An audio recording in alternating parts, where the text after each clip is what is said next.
I stood frozen behind the living room window, watching my daughter-in-law tilt her head back as a white man I had never seen before kissed her neck on the very chair where my husband used to sit every summer evening for 38 years. That is the moment my family began to unravel in front of my eyes. My name is Lorraine Brooks.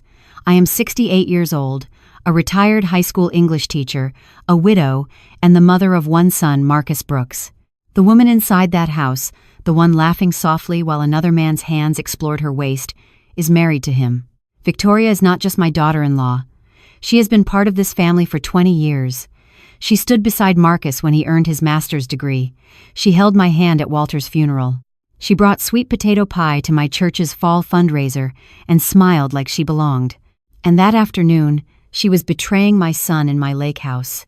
Marcus was in Seattle for a tech conference. He had called me 2 nights earlier, joking about the terrible hotel coffee and asking if I'd meet the dock contractor this week. "Make sure the old planks get replaced before summer, Mom," he said. "The kids will want to swim." The kids. My grandchildren. The lake house in Geneva on the lake has always been our refuge. Cedar siding, wide windows facing Lake Erie, the dock Walter built by hand in 1997. The oak rocking chair by the window, the one Victoria was sitting in, still carries the faint indentation from Walter's weight. He used to read the newspaper there every evening, humming old Motown songs under his breath while the sun set over the water. She had no right to sit there like that. The man kissed her again. Slower this time. She laughed, that same rehearsed laugh she uses at family dinners. I stepped back from the window, but I didn't leave. Anger rose inside me like fire, but I have lived long enough to know that fire burns the wrong people if you let it run wild. I moved quietly along the side of the house, staying low near the hedges Walter planted years ago. The pine needles softened my steps. I needed to hear. I positioned myself beneath the back kitchen window. It was cracked open slightly, just enough for the breeze to carry their voices out toward me. "Marcus is clueless," the man said with a chuckle. His voice was smooth, entitled. Victoria exhaled sharply. "Clueless is generous. He's so focused on work he doesn't see anything. He thinks being reliable makes him impressive." She laughed again, but this time it wasn't sweet. It was sharp. "He's talented, sure, but he's not bold. He'll never build real wealth. He's comfortable being average." My breath caught. Average? My son worked nights to finish school. He built his career brick by brick. He never cut corners. He believed in stability, in loyalty. "And the lake house?" the man asked. Victoria lowered her voice, but I could still hear her clearly. "It's in Lorraine's name, but Marcus will inherit it. Once we restructure things, it won't matter. Divorce doesn't scare me if I'm positioned correctly. Property division can be negotiated." Negotiated. They were talking about my home like it was a stock portfolio. "I've been moving funds slowly," she continued. "He doesn't monitor the accounts closely. Once the timing is right, we'll leverage everything. The lake property alone is worth more than he realizes." The world tilted beneath my feet. This wasn't just infidelity. This was strategy. They weren't hiding in shame. They were planning. I felt my knees weaken, but I steadied myself against the siding. My hands were trembling as I lifted the small digital camera I had taken from my glove compartment. Through the slight opening in the curtain, I could see them at the kitchen island. Click. Victoria leaning into him. Click. His hand brushing her hair from her shoulder. Click. He kissed her again, and she didn't hesitate. I forced myself to keep recording. Every word, every movement. Then something happened that hurt more than anything I had heard so far. The back door creaked open. I turned slightly, expecting perhaps the man had stepped outside, but instead, I saw my granddaughter Emily walking in from the deck. 19 years old, first year at Ohio State. Smart, polite, always the peacemaker. She didn't look surprised. "Mom," she said quietly, "you left your phone in the car." Victoria laughed lightly and reached for it. "Thank you, sweetheart." "Sweetheart." Emily's eyes flicked toward the man and she smirked. Not shocked, not confused. "Dad still in Seattle?" she asked casually. "Yes," Victoria replied. Emily shrugged. "He never notices anything anyway." The words landed like a slap. "Just be careful," Emily added.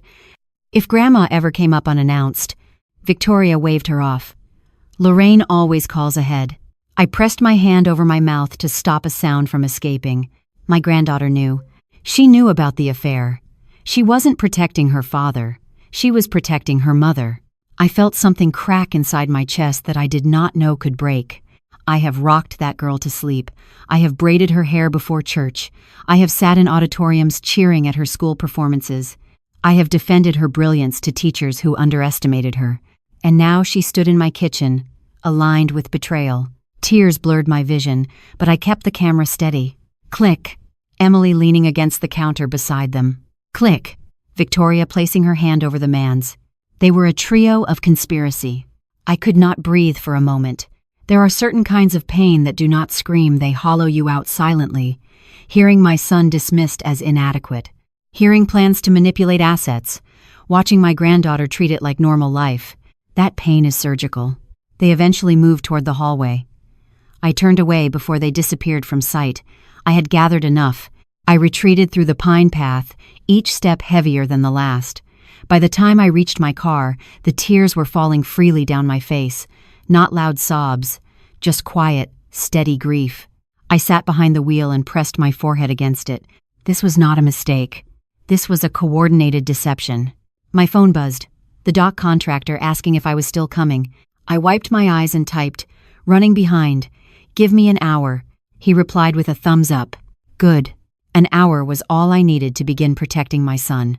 Because that is what this had become. Not revenge. Protection. If you feel Lorraine's pain, please like this video and comment where you're watching from. Someone near you might be watching this very moment too. A black mother does not just raise her son, she guards him, especially when the world is already waiting for him to fall.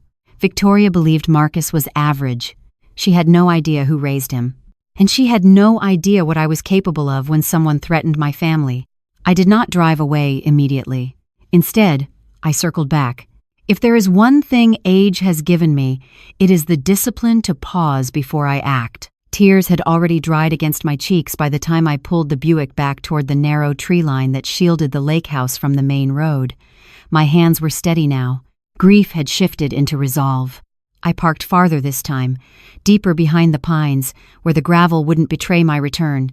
I slipped my phone out and switched it to video mode. The small digital camera had captured still images, but I wanted sound, tone, inflection, context. Because what I had just overheard was not emotional recklessness. It was a plan. I moved carefully along the wooded path again, each step measured. The lake breeze was colder now, or maybe that was just me. I positioned myself near the kitchen window once more. The curtain had shifted slightly, giving me a clearer angle. Victoria and the man Bradley, though I did not yet know his name, were back at the island. Emily had disappeared, likely upstairs. "You're sure about the timing?" he asked quietly. Victoria nodded. Marcus renews the joint account access every quarter, but he doesn't monitor daily transfers. I've kept withdrawals small, spread out. Lorraine trusts me. Hearing my name spoken in that tone like I was a weakness to be exploited tightened something inside my chest. "She's sentimental," Victoria continued. "That lake house is emotional leverage. If we structure this right, we push for asset restructuring under business risk protection. He won't fight aggressively. He hates conflict." The man smirked. "You married safe." "I married stable," she corrected. "There's a difference." My phone trembled slightly in my hand, but I kept recording. "And the daughter?" he asked. "She's on board?" Victoria shrugged casually. "Emily understands reality. She knows her father isn't built for risk. She wants a future with opportunity. I'm not raising my kids to settle. Marcus built everything he had from nothing. Scholarships, internships, night shifts, coding freelance while finishing grad school. He did not inherit comfort. He earned it. And they were reducing him to safe. I stepped back slowly, careful not to let the dry branches snap beneath my shoes. I had enough for now. Words can be denied, but patterns cannot. Back in the car, I replayed a portion of the recording. Clear audio, her voice unmistakable. The word restructure. The word leverage. This was not impulsive infidelity. It was financial positioning. I sat there for a long moment staring at the lake through the trees. The water looked calm, glass-like, reflecting clouds drifting across the sky as if nothing beneath the surface moved. Appearances can be deceptive. My phone buzzed again, the dock contractor. "Mrs. Brooks, I'm here." His voice was friendly, unaware that the ground beneath my life had shifted. "I'll be there shortly," I replied evenly. I waited 10 more minutes before returning to the house, timing it carefully. By then, the BMW was gone. Victoria's Lexus remained. I parked as though nothing had happened. When I stepped inside through the front door, everything looked immaculate. Wine glasses washed, counter wiped. The air carried a faint hint of cologne, but otherwise the house appeared untouched. Emily stood near the staircase when she saw me. "Grandma," she said too quickly. Her smile arrived a fraction of a second late. "Baby," I answered gently. I studied her face, the familiar curve of her jaw, the eyes I had believed were my son's. She looked nervous. Not guilty, alert. "Did you come up for the dock meeting?" she asked. "Yes," I said calmly. "And to check on a few things." Victoria emerged from the kitchen, composed as ever. "Lorraine, I didn't expect you today. We just stopped by to grab a few things." Her tone was warm, practiced. If I hadn't heard her earlier, I might have believed it. I set my purse down slowly. "I see." The contractor knocked then, saving us all from the tension that threatened to surface. For the next 30 minutes, I walked the perimeter of the dock with him, discussing cedar versus composite planks, estimated costs, projected timelines. My voice remained steady. I asked practical questions. I signed nothing yet.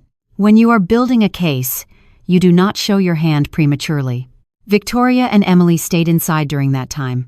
When I finished, they were ready to leave. "We'll head back before traffic," Victoria said lightly, slipping her sunglasses on. I nodded. "Drive safely." Emily hesitated for half a second before hugging me. Her embrace felt different, not distant, guarded.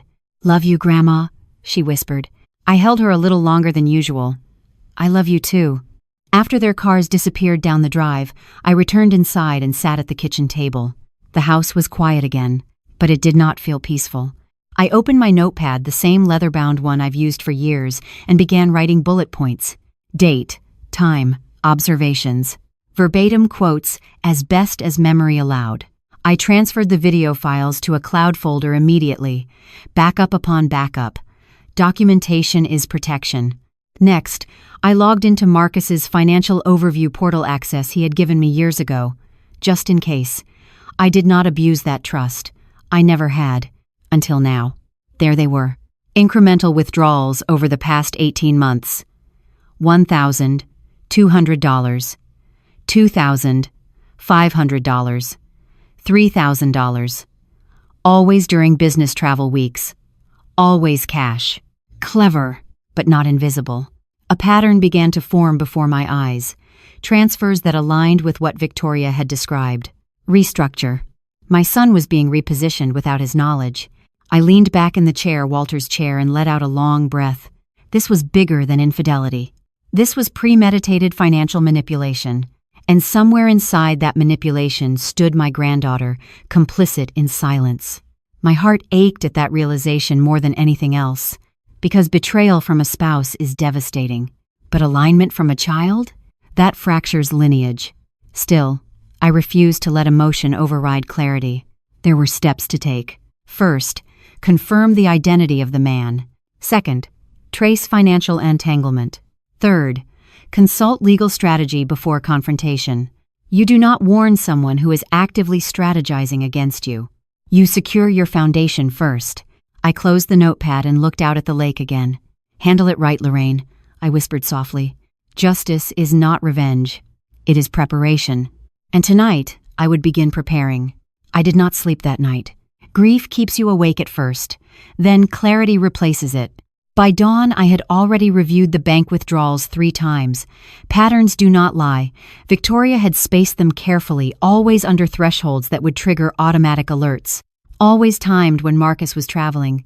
Always withdrawn in cash. Cash is anonymity. Cash is intent. I brewed coffee the way Walter used to like it, strong. No sugar, though I now take mine with a little cream. I stood in my Cincinnati kitchen, morning light spilling across the tile floor, and thought about the man in the lake house. He was confident, comfortable, not nervous. That told me something important. He did not see himself as a secret. He saw himself as a transition. I opened the photos again and zoomed in on the BMW license plate. Clear enough. I wrote the number down in my notebook and reached for my phone. There are friendships built over decades that do not require long explanations. Frank Peterson is one of those friendships. We met 25 years ago when the school district hired his firm to investigate procurement fraud. He is discreet, methodical, and does not ask unnecessary questions. He answered on the third ring. "Lorraine, been a while." "It has," I said evenly. "I need information on a vehicle." No small talk. No pleasantries. He asked for the plate number. I gave it to him. "Context?" he asked quietly. "Family matter," I replied. He paused for half a second. Understood. That was all. By mid-afternoon, he called back. "BMW registered to Bradley Thornton, 42. Lives in Upper Arlington. Financial advisor. Married. 2 kids. Married." Layers of betrayal. "Anything else?" I asked. "His firm has been under quiet scrutiny," Frank added. "Nothing public yet, but there are murmurs about aggressive investment positioning, high-risk portfolios." Aggressive. The opposite of Marcus. "Dig deeper," I said. There was no hesitation in my voice. Only resolve. "All right," Frank replied. "Give me 48 hours." I hung up and stared at the wall for a moment. Victoria had not chosen randomly. She had aligned herself with someone who represented ambition, leverage, financial acceleration, and she had begun siphoning resources from my son to support that alignment. I drove to Columbus the following day under the pretense of delivering homemade cornbread to Marcus's house, a habit I had kept for years. He was still in Seattle. Victoria was at work, according to her social media check-in. Emily had classes. I let myself into the house with the spare key Marcus insisted I keep. It smelled like lavender and lemon polish.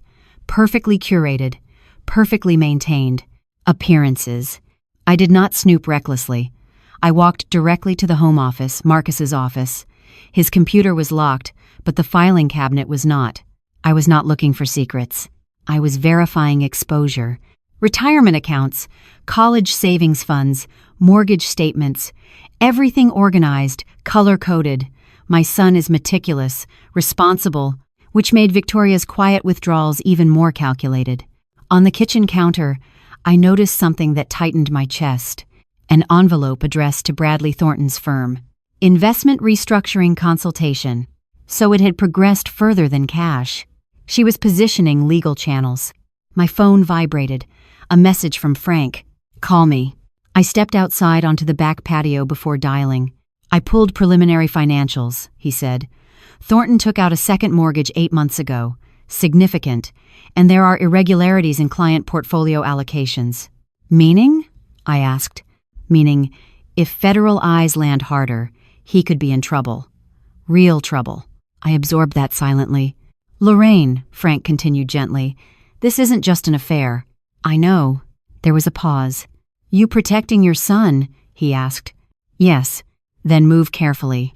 I ended the call and remained standing in Marcus's backyard. The maple tree he planted when Emily was born had grown tall. I remembered holding her beneath its branches when she was 2 years old, her tiny fingers wrapped around mine, and now she stood beside her mother in conspiracy. I drove back to Cincinnati before Victoria returned home. That evening, Marcus called me from Seattle. "Mom, you all right? You sound tired." I smiled into the phone, though he could not see me. "Just busy, baby." He chuckled softly. "Don't overwork yourself." I almost laughed at the irony. Overwork. If only he knew the architecture being built behind his back. After we hung up, I opened the video recording again. I forced myself to listen to Victoria's words about restructuring, about asset leverage. She had underestimated 2 things: my patience and my experience. I may have been an English teacher by profession, but I have lived through enough legal disputes alongside my husband to understand contracts, property law, and strategic delay. Victoria believed she was the only one thinking ahead. She was wrong. Late that night, I opened a new folder on my laptop labeled simply, Protection. Inside it, I placed the photos, the audio recording, screenshots of the bank withdrawals, the license plate information, and notes from Frank's call. Documentation builds walls. Walls protect foundations. Before closing my laptop, I added one final note to myself. Do not confront until structure is secured, because the moment she knows you know, she accelerates, and I would not allow acceleration. I turned off the light and sat alone in the quiet of my living room. Walter's photograph rested on the mantel. I looked at it for a long moment. "You always said I was the steady one," I murmured softly. "The steady one does not panic. The steady one prepares. And tomorrow, I would take the next step." By the fourth day, anger had transformed into architecture. There is a difference between reacting and constructing. Reacting is emotional. Constructing is deliberate. I was no longer simply a wounded mother. I was building a case. Frank drove down to Cincinnati that Friday afternoon. He prefers face-to-face meetings when matters turn sensitive. We met at a quiet diner off Montgomery Road, the kind with laminated menus and coffee that never stops flowing. I chose a corner booth. He studied me carefully before speaking. "You look tired." "I am," I said honestly. "But I'm clear." He nodded. That was enough. Frank slid a manila folder across the table. Preliminary background on Bradley Thornton. I opened it slowly. 42. Senior financial advisor at a boutique investment firm in Columbus. Married 14 years. 2 children. Mortgage refinanced recently. Lifestyle expansion inconsistent with reported income growth. Translation: overextended. His firm is under informal federal inquiry, Frank continued. Not charged, not public, but the kind of quiet investigation that precedes something larger. My fingers tightened around the edge of the folder. "So he needs liquidity," I said softly. Frank met my eyes. "Yes." "And Victoria has been providing it." He did not answer. He didn't need to. I flipped to the next page. Photos. Bradley at corporate events. Bradley with his wife at charity galas. Bradley smiling with 2 children roughly Jordan's age. Families layered on families. "This isn't a fling," Frank added carefully. "Phone records indicate regular contact for at least 18 months. 18 months. A year and a half of calculated deception." "Hotel charges?" I asked. "Yes." "Out-of-state trips?" "Yes." I closed the folder gently. "This is financial collusion," I said. Frank tilted his head slightly. "Possibly." "No," I corrected calmly.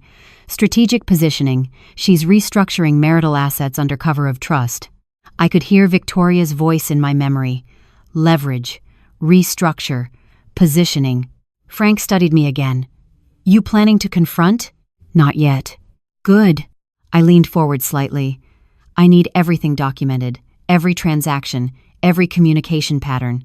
I want timeline clarity." Frank nodded. "I'll need authorization." "You'll have it." After he left, I sat alone in that booth for several minutes. The waitress refilled my coffee without asking. I smiled politely and thanked her. Normal life continued around me. Inside, tectonic plates were shifting. That evening, I drove back up to the lake house. I needed to stand inside it again, to ground myself. The sun was lowering when I arrived. The water stretched wide and calm, reflecting streaks of pink and gold. The oak rocking chair sat exactly where it had been. I ran my fingers along its worn armrest. "You see this, Walter?" I whispered softly. The house felt different now. Not contaminated, I refused to give Victoria that power, but alert. As if it knew. I walked into the master bedroom. The bed had been remade neatly days earlier, but I could still see faint indentation patterns in the comforter when the light hit at the right angle. I stood at the doorway, letting the pain move through me instead of pushing it down. There are insults that wound pride, and there are violations that wound memory. She had crossed both lines. My phone vibrated. Frank again. "One more thing," he said. "Thornton transferred a significant amount into a shell consulting entity 6 months ago." "Name?" I asked. He read it to me. I pulled up Marcus's account summaries on my tablet. There it was. Transfers aligned with that same entity. Clean, spaced, intentional. It was no longer suspicion. It was proof of coordinated financial redirection. I sank slowly onto the edge of the bed. This was not just about adultery. It was about asset extraction before strategic divorce positioning. Victoria was not simply dissatisfied. She was calculating exit leverage, and Marcus had no idea. The realization hardened something inside me. Not hatred. Protection. A black mother learns early that the world will not guard her son's success for her. If he builds something, someone will try to reposition it, undermine it, rebrand it as luck. Marcus built his stability through discipline, through restraint, through integrity. Victoria called that average. She mistook steadiness for weakness. I stood and walked back into the living room. The lake darkened outside the windows. The house felt quieter, almost solemn. I opened my laptop and began drafting a chronological summary. Initial observation date, photographic evidence, audio recording excerpts, bank withdrawal patterns, license plate identification, linked financial entity, potential federal exposure risk. Documentation does something powerful. It removes ambiguity. It replaces emotion with structure. Once the summary was complete, I saved it in 3 separate locations. Then I did something harder than anything else so far. I pulled up a photograph of Emily on my phone. 19 years old, college freshman, bright smile, dimples. The memory of her voice replayed in my mind. Dad never notices anything anyway. I closed my eyes. There are betrayals you can confront directly, and there are fractures you must approach carefully. I did not yet know what role Emily would ultimately play in this, whether she was naive, manipulated, or willfully aligned. But I knew this: whatever came next would shape her understanding of loyalty for the rest of her life. Justice, if delivered poorly, can become trauma. Justice, delivered precisely, can become correction. I closed the laptop and stepped outside onto the dock. The water lapped softly against the wood. The air was cooler now. A single fishing boat moved slowly across the horizon. I thought about timing. If I confronted Victoria now, she would accelerate transfers. If I informed Marcus immediately without legal structure, he might confront emotionally and expose us prematurely. If federal investigators intensified scrutiny on Bradley before I secured Marcus's protection, collateral damage could occur. No, preparation first, confrontation later. I stood at the end of the dock and whispered into the quiet. Justice isn't loud. It arrives on time. And I intended to be on time. Saturday morning, I took my time making breakfast the way I always do when my mind is racing. 2 eggs, over easy. Turkey bacon. A slice of toasted sourdough with a thin swipe of butter. Nothing fancy, just enough routine to keep me from turning into something frantic. I ate at my kitchen table in Cincinnati, looking out at the bird feeder Walter installed years ago, watching the cardinals dart in and out like they owned the world. It struck me then how faith can make people careless. Marcus had faith. In his wife, in his home, in the idea that doing the right thing would protect him. Victoria was counting on that faith.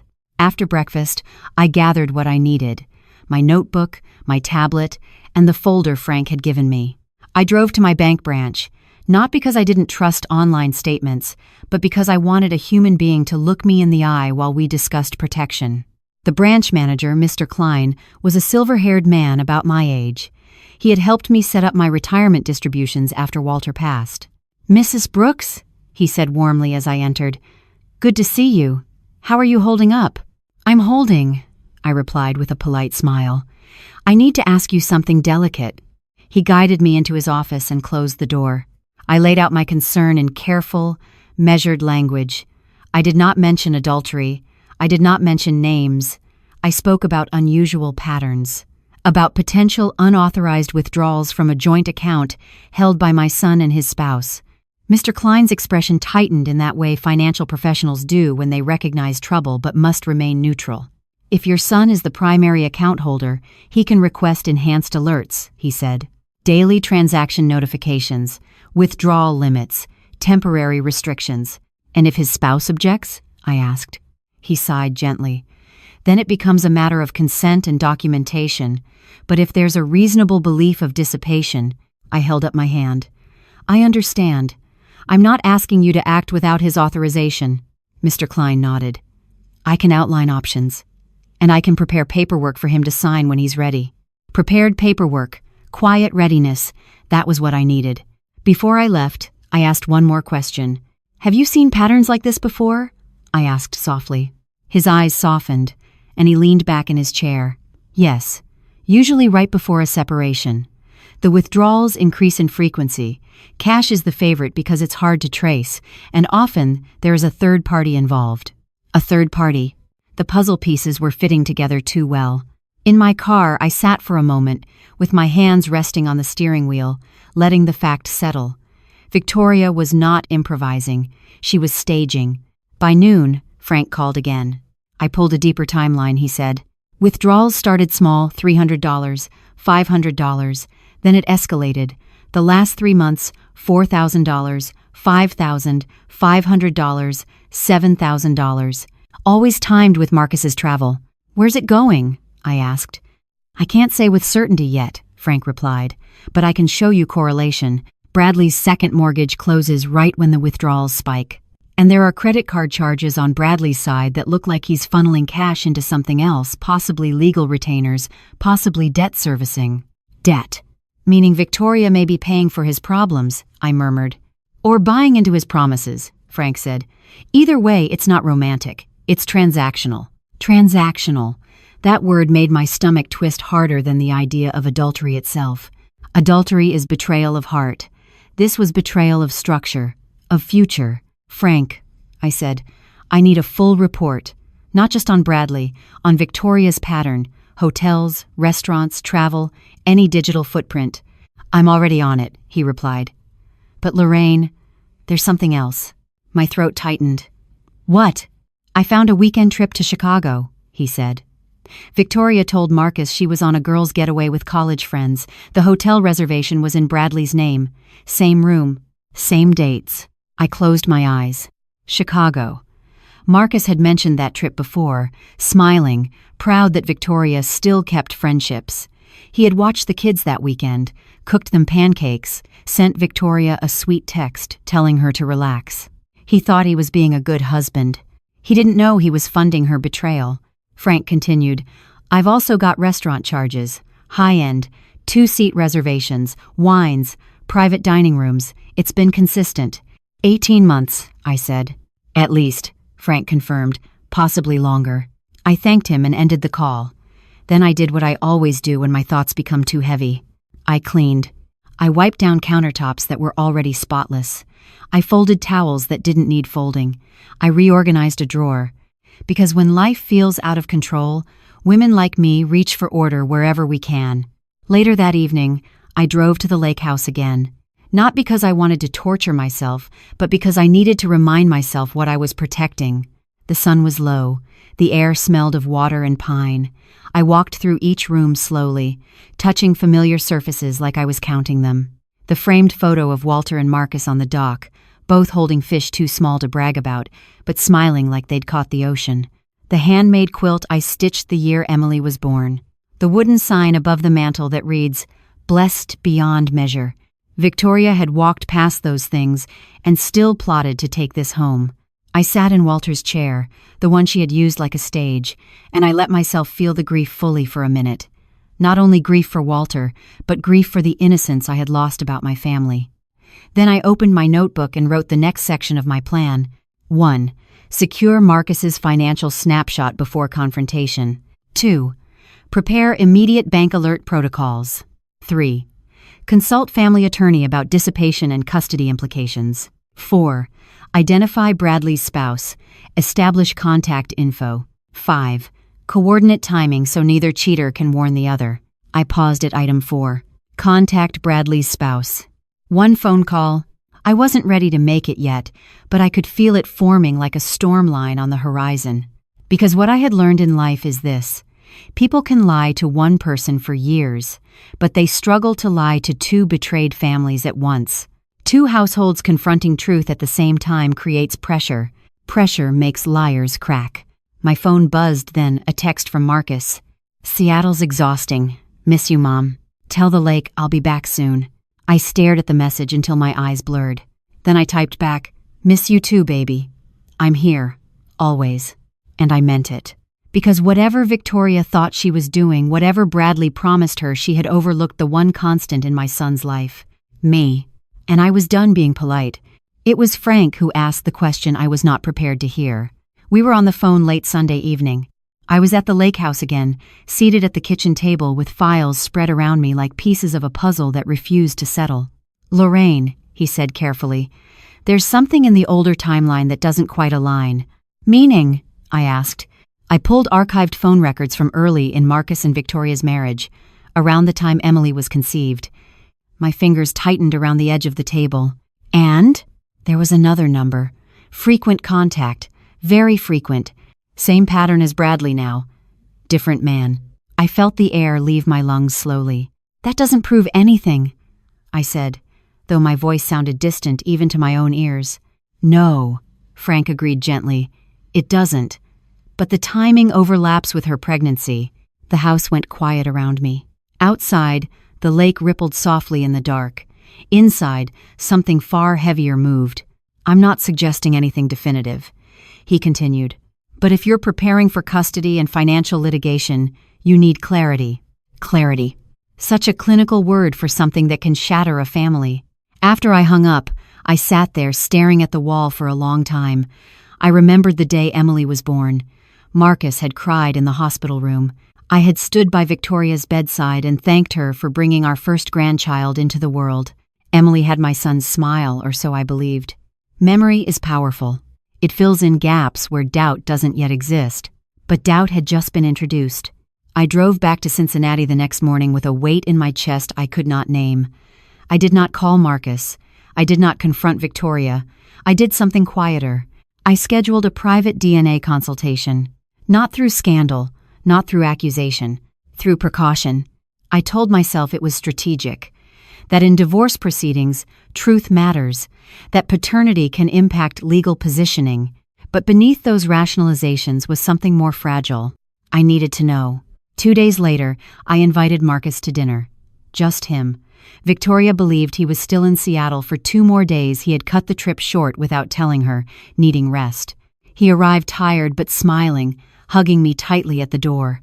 "You look serious, Mom," he said as he set his bag down. "I am serious," I replied gently. We ate quietly at first. Baked chicken, collard greens, cornbread, familiar food, grounding food. After dinner, I handed him a folder. "What's this?" he asked. "Financial summaries," I said calmly.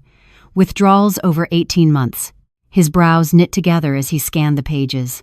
"That's odd," he murmured. "We've had extra expenses, but there's more," I said softly. I showed him the photographs from the lake house, his face drained of color. "That's not," he began, then stopped. His hands started shaking. "I'm sorry," I said quietly. Silence stretched between us like a wire pulled too tight. "How long?" he whispered. "At least 18 months, I answered. He closed his eyes. My God. I let him absorb that. I did not rush him. Pain must be processed, not managed. Then I said the hardest thing I have ever said in my life. "There may be something else." He looked up at me slowly. "There were phone records. From early in your marriage. Around the time Emily was conceived." His body went still. "What are you saying?" he asked. "I'm saying we need certainty." I explained the possibility carefully, without accusation, without venom. Marcus stood and walked to the window. He stared out into the dark backyard, the same yard where he had learned to throw a baseball with his father. "She's my daughter," he said quietly. "I know," I answered. "She looks like me." "I know." He turned around slowly. "You think she's not?" "I think we need the truth before court decides anything for us." The word court landed heavily in the room. He sat down again, elbows on his knees, hands clasped. "If this is true," he began, then stopped. "If this is true," I said gently, "it changes strategy, not love, strategy." He looked at me then, eyes wet but controlled. "You already checked, didn't you?" he asked. I hesitated only a second. "I obtained a preliminary test," I admitted. "From a personal item." His face tightened, not in anger, but in shock. "And?" I swallowed. "The result indicates you are not biologically related." The silence that followed was not explosive. It was hollow. Marcus did not shout. He did not throw anything. He simply sat there, staring at the floor. After a long time, he spoke. "Does she know?" "I don't know," I said honestly. He stood slowly and walked toward the hallway. I heard the bathroom door close, water running. I remained seated at the table, hands folded in my lap, breathing through the ache spreading across my chest. This was not the confrontation I feared most. It was the quiet after. When Marcus returned, his face was washed, but his eyes were different, older. "She's still my daughter," he said. I felt tears rise then. Finally, "Yes," I whispered. "She is." He nodded slowly. But Victoria knew. It was not a question. I did not answer. He exhaled deeply. "I need a few days." "You have them," I said. He paused at the door before leaving. "Thank you for not letting me walk into this blind," he said softly. After he drove away, I sat alone in the quiet house. Victoria had betrayed my son financially. She had mocked him. She had planned to leverage property. And now, possibly, she had concealed paternity for 19 years. My grief had transformed again. It was no longer just about protecting assets. It was about protecting identity. And that requires precision.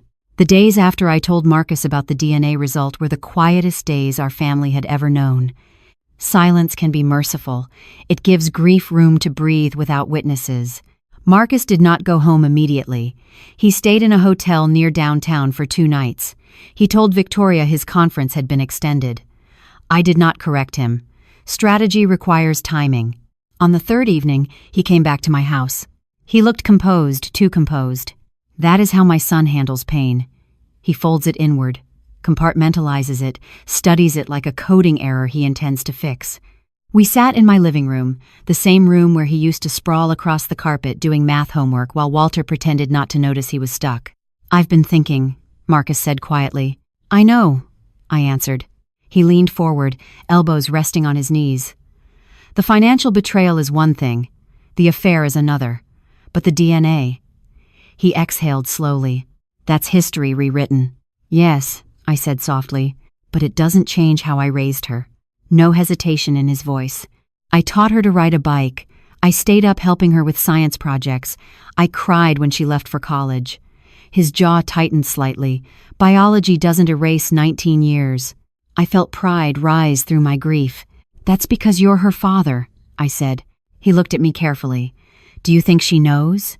"I don't know," I admitted, "but I believe she knew about the affair." His eyes dinged.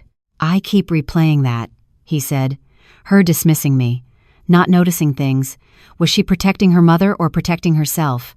I didn't answer immediately, because the truth is, I didn't know either.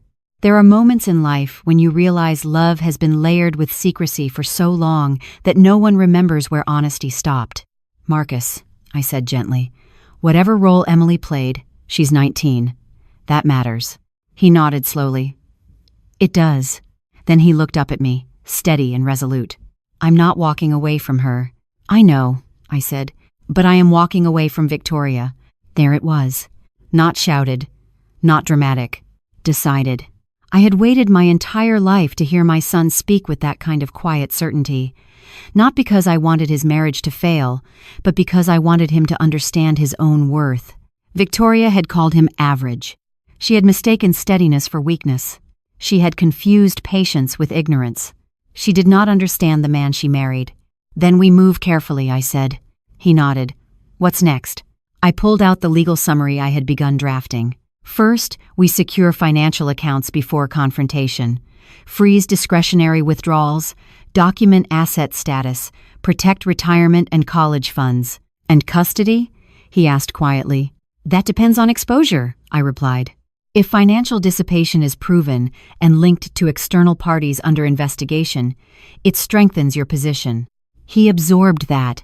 "And Emily?" he asked again. This was the delicate part. "If we force DNA into court proceedings immediately," I said slowly, "it becomes public record. It could humiliate her." Marcus's jaw flexed. "I won't do that," he said firmly. "I know," I answered. "Which is why we must control timing." He leaned back in the chair and closed his eyes briefly. "Mom," he said after a moment, "I feel like everything I believed about my life just shifted." "It did," I replied gently. "But here's what didn't shift," I continued. "Your integrity, your work, your fatherhood. Those are intact." He looked at me then, eyes clearer than before. "Victoria underestimated you," I added softly. He gave a faint, humorless smile. "She said that?" "Yes," he nodded once. "Then she never understood me." We sat in silence for a moment. I thought about Emily again, her voice at the lake house, her complicity, her youth. Marcus, I said carefully, if Emily knew about the affair, she may have felt loyalty pressure. She chose wrong, he replied quietly. Yes, I said, but sometimes young adults choose the parent they believe holds power. That lingered in the air. Power. Victoria had been repositioning assets, reframing narratives, planning outcomes. Emily may have aligned with the version of the future she thought would win, but loyalty built on deception eventually collapses. I don't want to destroy her, Marcus said finally. You won't, I assured him, but she will need to face truth. He nodded slowly. That evening, before he left, he hugged me longer than usual. Thank you, he said into my shoulder, for protecting me. A black mother does not wait for applause. But hearing that after everything steadied, something inside me. After he drove away, I stood alone in my kitchen.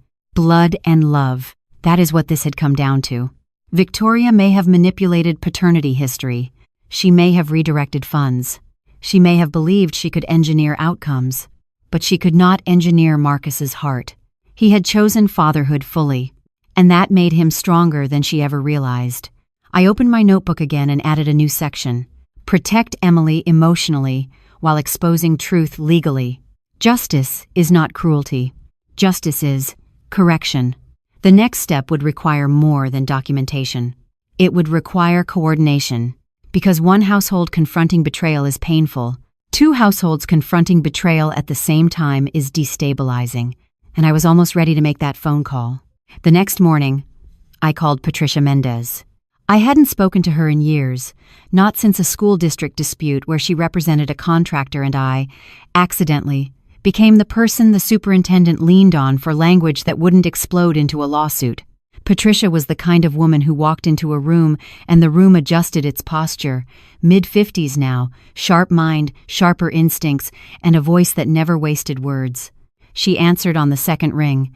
Lorraine Brooks, this is unexpected. It's urgent, I said. Family law, divorce, financial dissipation. There was a pause, brief but intentional. Tell me where you are. I can be in Columbus today. Good. 2:00. Bring everything. And Lorraine, her tone tightened slightly, do not confront anyone before we speak.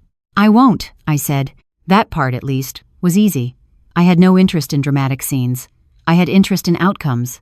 By noon, I was on I-71 heading north, the sky low and gray, the kind of Ohio day that makes everything feel muted. I drove with both hands on the wheel, a thermos of coffee in the cup holder and a folder of evidence in my passenger seat like a living thing. Photographs, audio recordings, bank withdrawal screenshots, Frank's preliminary report, my own chronological notes. I had always taught my students that stories are made of details, but truth is made of patterns. Victoria's pattern was becoming undeniable. Patricia's office sat in a renovated brick building downtown, polished but not flashy. The waiting room smelled faintly of lemon cleaner and expensive paper. A framed photo on the wall showed Patricia shaking hands with a judge at some award ceremony. She was respected, which meant Victoria would not be able to charm her way through. Patricia greeted me at the door herself. Come in. Her office was quiet, organized, almost severe. She gestured toward a chair across from her desk. Start at the beginning. I began with the lake house, the BMW, the window, the recording. I did not dramatize. I did not editorialize. I spoke in a timeline. Patricia listened without interrupting, her pen moving only occasionally. When I finished, I slid the photos forward. She studied them carefully. Clear, time-stamped. Good. Then I handed her the bank summary. Her eyes narrowed as she scanned. This is dissipation, she said simply. I felt my shoulders loosen slightly. Hearing it stated plainly mattered. It meant I wasn't overreacting. It meant the law would recognize what my heart already knew. Ohio is effectively no fault, Patricia continued. So adultery alone doesn't win you much, but financial misconduct does. If she's been siphoning marital funds to support an affair, that is a serious leverage point. And custody? I asked. Patricia leaned back. Tell me about the children. Emily is 19. Jordan is 15. Any history of instability? Substance abuse? Neglect? She asked. No, I said. Victoria presents well. Very well. Patricia's expression tightened. The ones who present well can still be reckless behind closed doors. She tapped the withdrawal sheet. If she's draining accounts while her husband is traveling, that indicates deception and poor judgment. If we can show that marital assets meant for the household and children were diverted to fund a third party, especially one under investigation, that becomes relevant. Under investigation. I watched Patricia's face as I said it, and I saw her recalibrate. "Who is he?" she asked. "Bradley Thornton, financial advisor. Married. Possible federal scrutiny." Patricia's eyes sharpened. "If there's federal exposure on his side, you do not want your son's finances tangled. We need to isolate Marcus immediately." She reached for a legal pad and began outlining steps with the precision of someone who had done this 1,000 times. Step 1. Financial freeze strategy. Marcus must open an individual account and move his paycheck direct deposit immediately. Step 2. Restrict joint withdrawals. Step 3. Capture current balances across retirement, brokerage, and savings. Step 4. Document college funds. Step 5. Preserve evidence chain. Evidence chain? I repeated. Patricia nodded. If this becomes contested, you need to show you didn't fabricate anything. Keep originals, keep backups, don't share it widely, don't text it to random family members. And Lorraine, her voice turned firm, do not mention DNA in any filing unless Marcus explicitly chooses that route. My throat tightened. I had not brought up DNA in detail. I had only hinted that there were additional complexities. Patricia must have read it in my face. "Is there a paternity concern?" she asked bluntly. I looked down at my hands. Yes. Patricia didn't flinch. Then that's emotional landmine territory. Legally, it can become relevant, but strategically, it can also become a weapon used against the child. We do not hand Victoria another weapon. I nodded, grateful for her clarity. Patricia continued, "We focus on what we can win cleanly. Dissipation of marital funds, concealment, potential financial entanglement with a married man under scrutiny. Custody and property division can be shaped through that." "Timing?" I asked. Patricia's pen stopped. She looked me in the eye. "Timing is everything." Her voice softened slightly, just enough to feel human. "Lorraine, when Marcus confronts her, she will either panic or retaliate. Panic means she hides assets. Retaliation means she controls narrative. We must get ahead of both." I swallowed hard. "He wants to confront her." "Of course he does," Patricia said. "He's human. But we buy ourselves a few days. We secure accounts first. We prepare filings. We set the stage." She slid a list across the desk with immediate actions: bank changes, password updates, credit report checks, documentation of household expenses. Then she added the line that settled like iron in my chest. "If she's planning to take the lake property," Patricia said, "we need to protect it.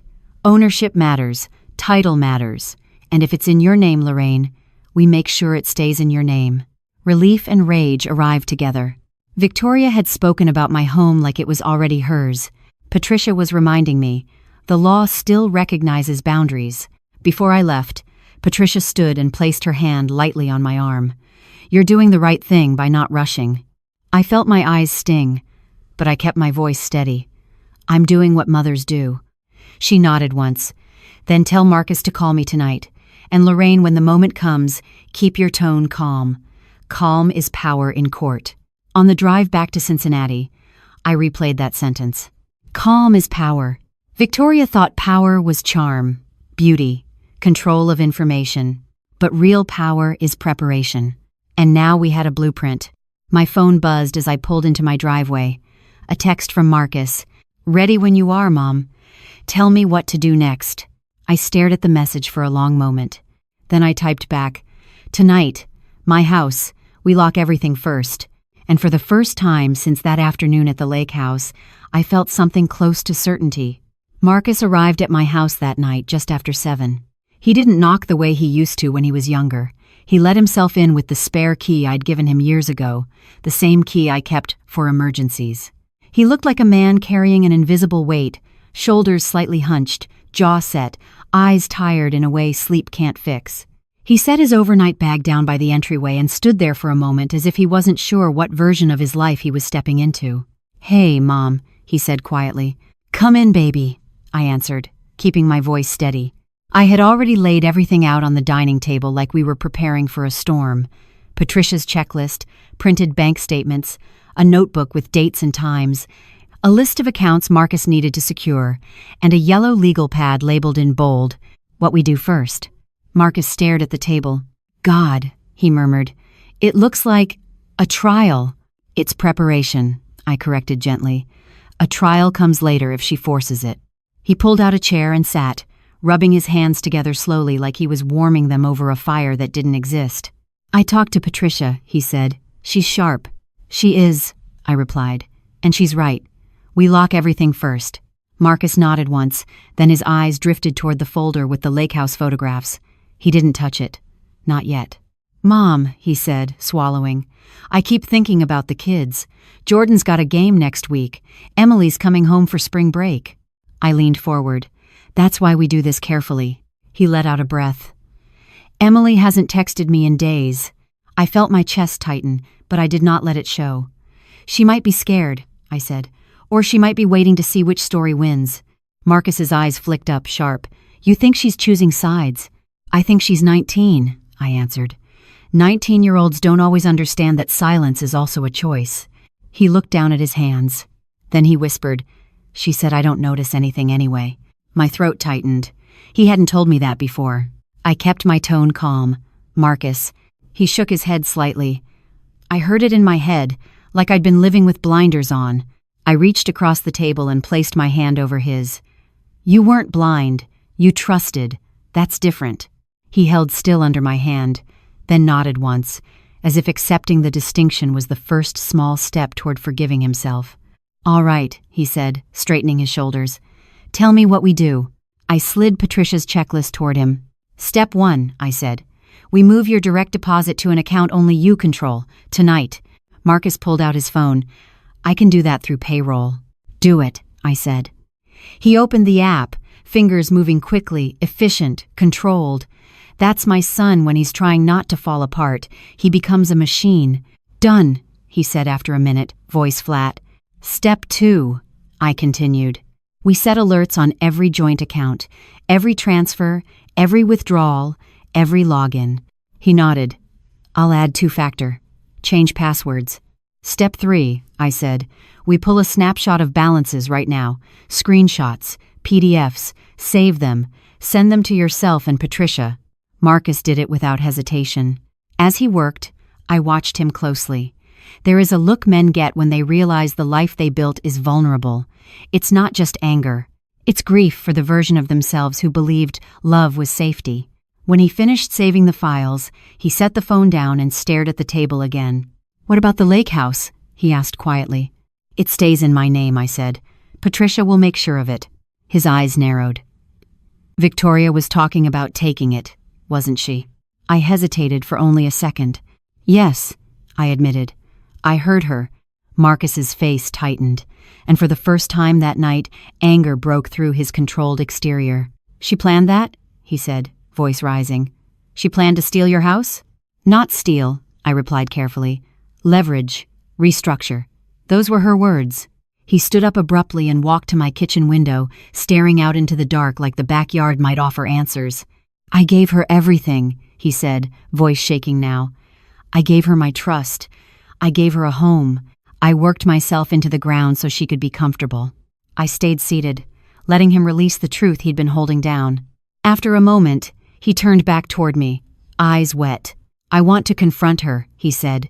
"I know," I answered, "but not tonight." His jaw clenched. "When?" "When we have everything in place," I said firmly, "and when we control the timing." Marcus exhaled hard. "You mean your plan with Jennifer?" "Yes," I said, "but we haven't made that call yet. Not until Patricia has filings ready." He rubbed a hand over his face. "It feels like waiting is letting her win." I stood then, slowly, and walked toward him. I am not a small woman, and when I speak with certainty, people tend to listen. "Marcus," I said, "waiting isn't surrender. Waiting is positioning." He looked at me, searching my face. I softened my tone. "You rush in, she panics and cleans out accounts.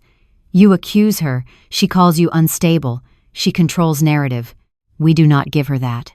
Marcus's shoulders sagged slightly. She's always been good at spinning. Yes, I said, but she hasn't been good at anticipating you with a plan. He nodded slowly, the logic anchoring him again. Then his voice dropped. And the DNA thing, do we keep that quiet? I felt my chest ache. For now, I said gently, because Emily doesn't deserve to be punished for Victoria's choices. Marcus swallowed hard. But Victoria deserves consequences. She will have them, I said. Just not at Emily's expense. He stared at the floor for a moment, then nodded once. When he looked back up, his eyes were clearer. Okay, he said. I'll do it your way. I let out a breath I didn't realize I'd been holding. Good, I replied, because your way would be honest, but it would be predictable. And predictable is dangerous when you're dealing with someone who's been living a double life. We returned to the table and reviewed one final list. Credit monitoring, freezing new lines of credit, documenting household valuables, and a simple but critical step, Marcus, removing his personal documents from the house before confrontation. When we finished, it was nearly 10. Marcus stood near the entryway again, staring at his overnight bag. I don't know who I'm going home to, he said quietly. You're going home to your children, I answered, and to the man you are when you stop letting someone else define your worth. He nodded, and for a moment he looked like the boy he used to be, strong, stubborn, wanting to do the right thing even when it hurts. Before he went upstairs to the guest room, he turned back to me. Mom, he said, voice rough, thank you for not letting me destroy myself in one angry moment. I felt tears sting my eyes, but I kept my smile soft. That's what mothers do, I whispered. We protect our children, no matter how old they get. Marcus woke up before sunrise, the way he always did when he had a deadline. I heard him in the kitchen at 5:30 a.m., the soft clink of a spoon against a mug, the quiet hum of the refrigerator, the kind of ordinary sounds that used to mean safety. I walked in wearing my robe, hair wrapped, and found him seated at the table with his laptop open and a yellow notepad full of numbers. He looked up. Morning, Mom. Morning, baby, I said, pouring myself coffee. You sleep at all? A little, he admitted. Then my brain started running again. That was the thing about betrayal. It didn't just break trust. It created permanent mental motion. He turned the laptop slightly toward me. I pulled the full transaction history for the last 2 years. Every withdrawal, every transfer, every deposit. I nodded. Good. Save it 3 ways. Already did, he said. Cloud drive, external hard drive, and an encrypted folder. I gave him a small, approving smile. That's my son. He exhaled, almost like a laugh, but not quite. Patricia said evidence chain matters.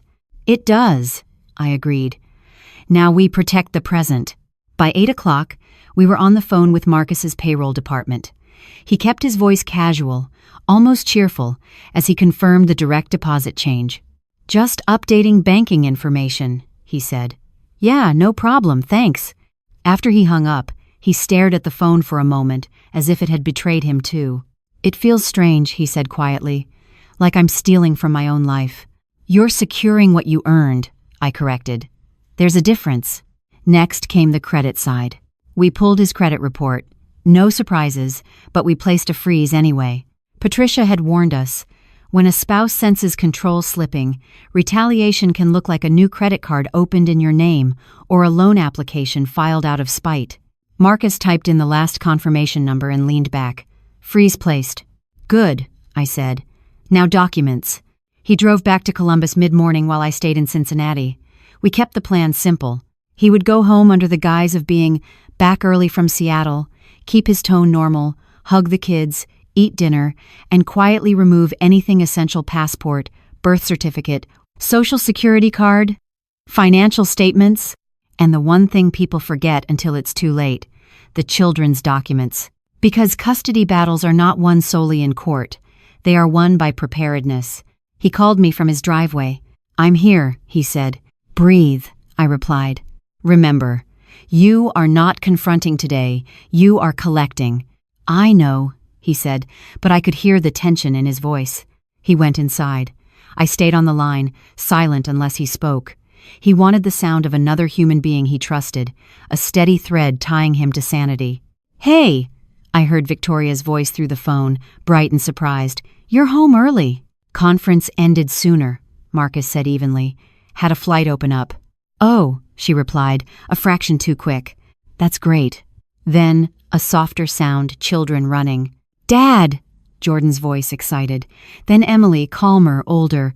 Hi, Dad. My throat tightened at her voice. I forced myself to remain quiet.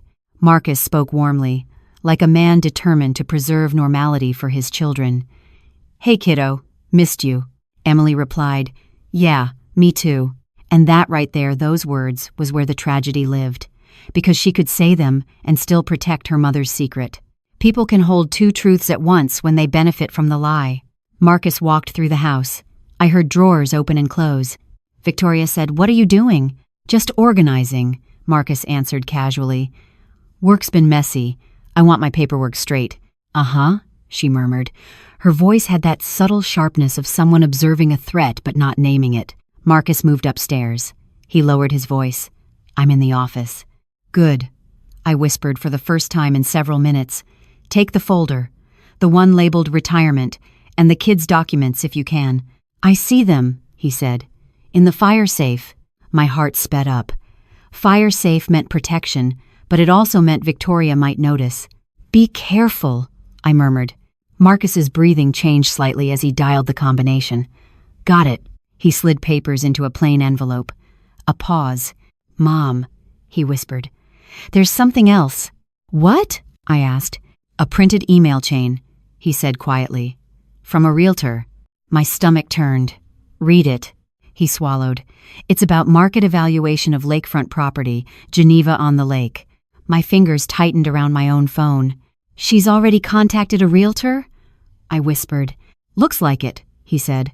Not officially listing, but asking questions. Testing value. Testing leverage. I closed my eyes. Victoria hadn't just fantasized about taking my lake house.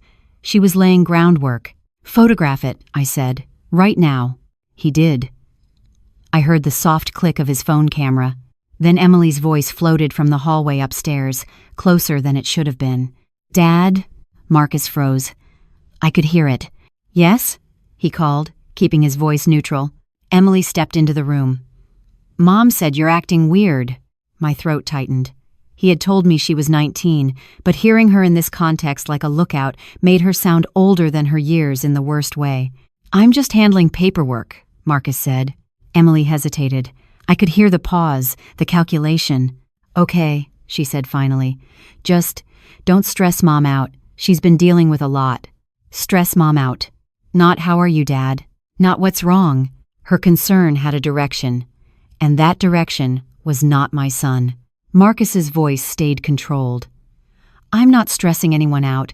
I'm taking care of my responsibilities. Emily's tone cooled slightly. All right. She left. Marcus exhaled slowly into the phone. You heard that. I did, I said softly. She's monitoring, he whispered. Yes, I answered, which means Victoria has involved her more than we hoped. He swallowed hard. I hate this. I know, I said, but keep moving. He finished gathering documents, then went back downstairs. Dinner that night was ordinary, almost cruelly so. Victoria made spaghetti with jar sauce. Jordan talked about basketball. Emily scrolled on her phone, occasionally glancing up to watch Marcus like she was waiting for him to slip. Marcus texted me later when he was in the car, driving back to Cincinnati. I got the documents. I got the realtor email. I didn't confront. I stared at the message until my eyes blurred. He had done it. He had endured the performance without giving away the ending. When he arrived at my house near midnight, he looked drained, but he held up the envelope like it was a passport out of chaos. She's planning to appraise your place, he said quietly. I took the envelope and placed it on the table with the rest of our evidence. Then we're closer than I thought, I said. Marcus stared at the pile. How do people live like this, smiling and lying every day? I poured him a glass of water and set it in front of him. They live like that because the lie benefits them. He looked up at me, eyes raw. And what about Emily? That question landed heavy. I chose my words carefully. Emily may be protecting her mother because she believes her mother holds the future, or because she's afraid of what happens if the truth comes out, or because she's been fed a story for years that makes you the obstacle. Marcus's jaw tightened. I've never been her obstacle. No, I said gently. "You've been her foundation." He swallowed hard. I reached across the table, not touching him this time, just letting my presence be felt. "Marcus," I said, "we're almost at the point where truth moves from private pain to public consequence. When that happens, you will be tempted to burn everything down." He stared at me. "Don't," I said quietly. "We don't burn down the house to kill a rat. We remove the rat and keep the house." A long silence. Then he nodded once. "Okay," he said. "So what's next?" I looked at the evidence pile, then at my phone. "Next," I said, "we prepare the call. Not to Victoria, not to Bradley, to Jennifer Thornton. Because one betrayed spouse can be silenced. Two betrayed households confronting at the same time becomes a force." That night, after Marcus went upstairs to the guest room, I stayed at the dining table alone. The evidence sat in front of me like a second person. Photos, audio, bank withdrawals, the realtor email, Patricia's checklist, Frank's preliminary background report. It was too much paper for one betrayal. I opened my laptop and pulled up what I could access publicly about Bradley Thornton's firm. I wasn't trying to become an investigator overnight. I was trying to understand the terrain. When you've taught teenagers for 30 years, you learn the difference between a rumor and a pattern because rumors dissolve, but patterns grow teeth. I found nothing explicit at first. Just the kind of polished website that promised security and trusted guidance, the kind of corporate language that makes people feel safe while quietly steering them into risk. Bradley's biography was exactly what I expected. Family man, community involvement, fiduciary care. And then I remembered what Frank said. Quiet inquiry, not public. Those are the most dangerous kinds of investigations. They don't come with headlines. They come with sudden freezes, surprise subpoenas, and the kind of silence that ruins lives before anyone understands why. I closed the laptop and opened my notebook again. If Bradley's professional world collapsed, what would he do? He would protect himself. And if Victoria had linked Marcus's finances to Bradley in any way, directly or indirectly, my son could become collateral. That thought made me stand up and pace my kitchen. For the first time since the lake house, I allowed myself to feel fear. Not the helpless fear of being betrayed, but the strategic fear of knowing how quickly a clean man can be dragged into a dirty situation. I called Frank the next morning before 8. He answered with a voice that sounded like he'd been awake for hours. "Lorraine, I need the federal angle," I said. There was a pause, then a low exhale. "I was going to call you today." My stomach tightened. "What did you find?" "It's more serious than I first thought," he said. "The inquiry isn't just informal. There's a federal paper trail. I can't access everything, but a contact told me the firm's being examined for mishandling client funds, possible misrepresentation, questionable allocation practices, potential commingling." I closed my eyes. "Is Bradley named?" I asked. "Not publicly," Frank said. "But he's in the web, and if he's under pressure, he's going to be desperate. Desperate men do desperate things." "And Victoria?" I asked. Frank's voice softened slightly. "Lorraine, she's not just sleeping with him. She's financially entangled. Cash transfers, consulting entity links, travel patterns. It looks like she's been helping him hold his life together while he sinks." Hold his life together. With my son's money. "Could Marcus be implicated?" I asked. Frank was quiet for a beat too long. "Potentially," he admitted. "Not criminally, unless something was signed or knowingly participated in. But reputationally, financially, yes. If they start tracing funds, they'll follow the trail." I sat down slowly. "Okay," I said. My voice sounded calm, but I could feel my heart beating hard against my ribs. "Then we act before she moves more money." "That's what I'm telling you," Frank said. "She may accelerate if she senses anything." "I know," I replied. After we hung up, I walked upstairs and knocked softly on the guest room door. "Marcus?" I called. He opened it a moment later, hair rumpled, eyes tired. "Mom? Coffee's ready?" I said. "And we need to talk." He followed me down to the kitchen. I poured him a mug and slid it across the table. He took one sip, then looked up. "What is it?" I didn't soften it. Marcus didn't need softness. He needed truth. "Bradley's firm is under serious federal scrutiny," I said. "Not gossip, not rumor. Real inquiry." Marcus's eyes narrowed. Meaning what? Meaning if Bradley collapses, he may try to drag others down with him. And if Victoria has routed your money into anything connected to him directly or indirectly, your finances could get examined. Marcus's face tightened, and he set the mug down carefully. Examined how? He asked. Subpoenas, account tracing, freezes. Questions, I replied. Not because you're guilty, because you're adjacent. Marcus stared at the table for a long moment. Then he whispered, She could ruin me. Yes, I said gently. Not just emotionally, professionally. He exhaled sharply. This is insane. This is why we don't confront yet, I said. We contain first. Marcus's jaw clenched. I've done everything right. I know, I said. And that's why you will survive this if you stay strategic. He looked up at me. What do we do today? I opened Patricia's checklist again and pointed to the next steps. We already moved your paycheck, I said. Now we monitor for acceleration. We document everything. And Patricia prepares filings so that when the confrontation happens, you're protected legally. Marcus nodded, but his eyes were far away. Mom, he said quietly, I keep thinking about Emily. If this becomes public, if federal investigators get involved, her life gets stained too. I swallowed hard. That's why we act before it becomes public, I said. We control the narrative by controlling the timeline. Marcus leaned back and rubbed his face with both hands. So the call to Jennifer, that's still the plan. Yes, I said. But we make that call when Patricia says go, when filings are ready and your accounts are secured. He lowered his hands and looked at me, eyes raw. Do you think Victoria knows how much damage she's causing? I paused. Then I answered honestly. I think she thinks she's too smart to face consequences. Marcus's lips tightened. She always talked about building a future. She was, I said softly, just not with you. That landed like a punch. His chest rose and fell once, controlled. Then he nodded slowly. Okay. Okay, what? I asked. Okay, he repeated, voice steadier. We do this clean. We do this right. We do not let her turn me into the villain.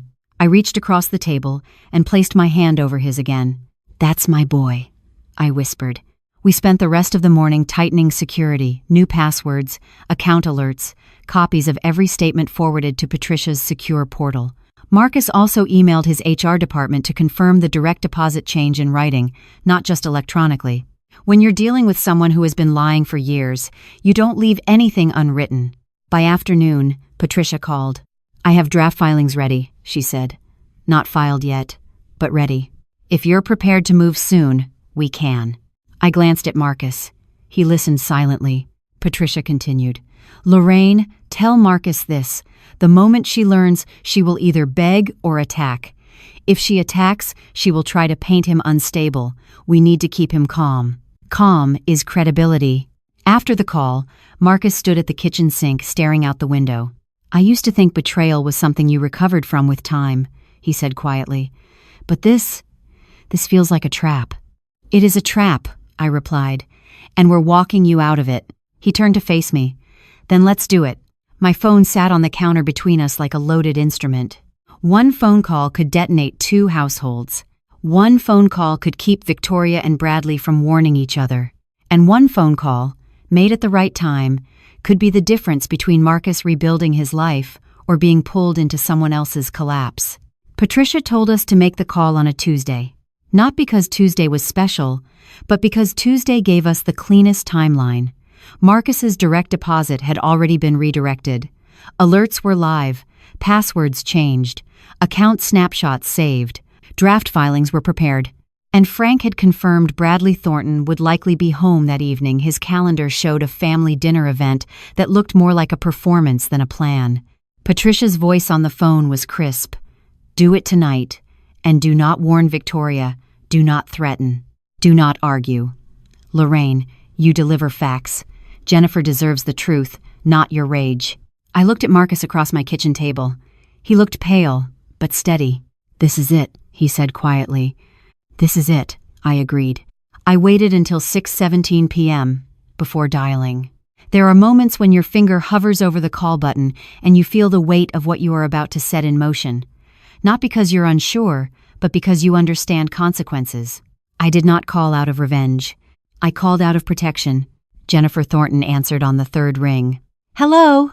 Her voice was pleasant, practiced, the voice of a woman who has spent years smoothing over discomfort without naming it. Mrs. Thornton? I asked. Yes. My name is Lorraine Brooks, I said calmly. I'm calling because I have information about your husband that you deserve to know. Silence. Then she said carefully, Who are you again? Lorraine Brooks, I repeated. I'm a mother, and the woman your husband has been seeing is married to my son. Another silence. This one longer. When Jennifer spoke again, her voice had changed. It wasn't panic, it was restraint. What woman? She asked. Victoria Brooks, I said. My daughter-in-law. I could hear her breathing now, the subtle shift from polite curiosity to instinctive dread. How do you know this? She asked, and there was steel under the words. I have evidence, I replied. Photographs, travel records, and documentation of financial transfers connected to him. A sound came through the phone, something like a sharp inhale that she tried to hide. For how long? She asked. At least 18 months, I said. Jennifer didn't cry. She didn't gasp. She didn't demand to know what Victoria looked like. Instead, she asked the question that told me everything about her life. Do you have proof I can hold in my hands? She said quietly. Yes. Send it, she said. Now. She gave me an email address. I repeated it back slowly to confirm. Then I told her, I'm sorry. She let out a short, humorless laugh. Don't be sorry. Be precise. That line lodged in my chest. Be precise. I put the call on speaker so Marcus could hear. His eyes were fixed on the table, but his jaw tightened when Jennifer spoke. Not because he was angry at her, because he recognized her. A woman trying to stay upright while the floor cracks. I emailed Jennifer a package Patricia helped me curate. 3 photographs from the lake house, the clearest ones. A screenshot timeline of the Chicago hotel reservation under Bradley's name. A brief summary of what our investigator had documented without revealing sensitive sources. And one more thing, the license plate image. Nothing emotional, nothing threatening, just fact. While the files uploaded, Jennifer stayed on the line. You said financial transfers, she said softly. Explain. I kept my voice calm. My son and Victoria share a joint account. Over the last year, she has withdrawn a significant amount in cash, tens of thousands. The pattern aligns with your husband's second mortgage timing. Our investigator believes your husband has been under pressure. Jennifer was quiet for a long moment. Then she said, almost to herself, So that's where it went. My stomach tightened. You suspected? I asked. I suspected something, she answered. I suspected he was lying. I suspected he was hiding money. I suspected everything except the truth, because the truth is always worse than what you can imagine in the dark. Marcus's breathing changed beside me. I could feel him holding himself together. Jennifer continued, voice low, controlled. He's been bleeding us, taking from our children's college fund. I found it last month, and he blamed market fluctuations. She laughed again, bitter this time. Market fluctuations. Like our bank account is weather. I closed my eyes. 2 mothers. 2 households. Same kind of deception, dressed in different language. Jennifer, I said gently, I didn't call to hurt you. I called because you deserve the chance to protect yourself. Her voice softened just slightly. Thank you, she said. I'm going to confront him. Tonight? I asked. Yes, she replied, and there was no hesitation. If I wait, he'll spin it. He'll move things. He'll make me feel crazy. I'm done. I looked at Marcus. His eyes were wet, but he didn't blink. He listened like a man watching a door open that he didn't know was locked. Jennifer, I said, choosing my words carefully. My son will confront Victoria tonight as well. A pause. Then Jennifer said, Good. Not cruel, not gleeful, just decisive. Simultaneous, she added quietly, so neither of them can warn the other. Yes, I said. You're smart, Jennifer murmured. He's been warning her, hasn't he? We believe so, I answered. Jennifer exhaled slowly. All right, here's what we do. And just like that, she was no longer a stranger on the other end of the phone. She was an ally. We coordinated details with a cold, careful clarity. Jennifer said she would wait until the kids were upstairs. She would have her sister on standby in case things escalated. She would take photos of any documents she found. She would record the confrontation if she could. I told her Marcus had legal counsel ready, that he would not engage in screaming, that our evidence was preserved, that we had already secured finances. Jennifer was quiet for a moment. Then she said something I did not expect. "I used to think justice was supposed to feel triumphant," she whispered, "but right now it just feels heavy." I swallowed hard. "Justice often feels like grief," I said, "because it arrives after loss." She breathed out slowly. "You're right."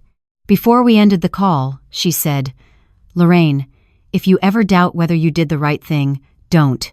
You gave me truth, and truth is the only chance any of us have." After we hung up, Marcus sat motionless for several seconds. Then he whispered, "She sounded like she's been holding her breath for years." "She has," I said softly. "Just like you." He stood and walked to the sink, staring out the window into my backyard. "I'm scared," he admitted. "Not of Victoria. Of what I'll feel when she confirms it with her own mouth." I walked up behind him and rested my hand lightly on his shoulder. "You're going to feel pain," I said, "and then you're going to feel clarity, and clarity is how you rebuild." He nodded once, slow. My phone buzzed at 7:42 p.m. A text from Jennifer. "He's home. I'm ready." I stared at those words like they were a match hovering over gasoline. Marcus looked at me. "It's time." I nodded, because the call had been made. The dominoes had been placed. And now, all that remained was the moment truth walked into both houses at the same time. Marcus drove back to Columbus with the kind of calm that only comes after a decision has already been made. He didn't speed. He didn't blast music. He drove like a man carrying fragile glass, steady hands, eyes forward, jaw set. I followed in my own car 30 minutes behind him, not because I needed to be there for the confrontation, but because Patricia had advised one hard rule. Marcus should never be alone with Victoria once the truth surfaced. Not in a room without witnesses. Not in a situation where she could twist a story. "Calm is credibility," Patricia had said, "and credibility is custody." When I arrived at Marcus's neighborhood, the street looked like every other suburban street in Ohio, trim lawns, porch lights, the smell of somebody grilling, even though the air was still cold. It made me sick how normal everything could look while a family was about to fracture inside one house. I parked down the block. I didn't want Victoria seeing my car. Not yet. Marcus texted me from inside. "Kids are upstairs. She's in the kitchen. Patricia said stay out unless she escalates. I'm ready." I stared at the message and felt my heartbeat slow into something deliberate. My phone buzzed immediately after. "Jennifer, I'm starting now. 2 houses, 2 kitchens, 2 wives who believed they were in control. Not tonight."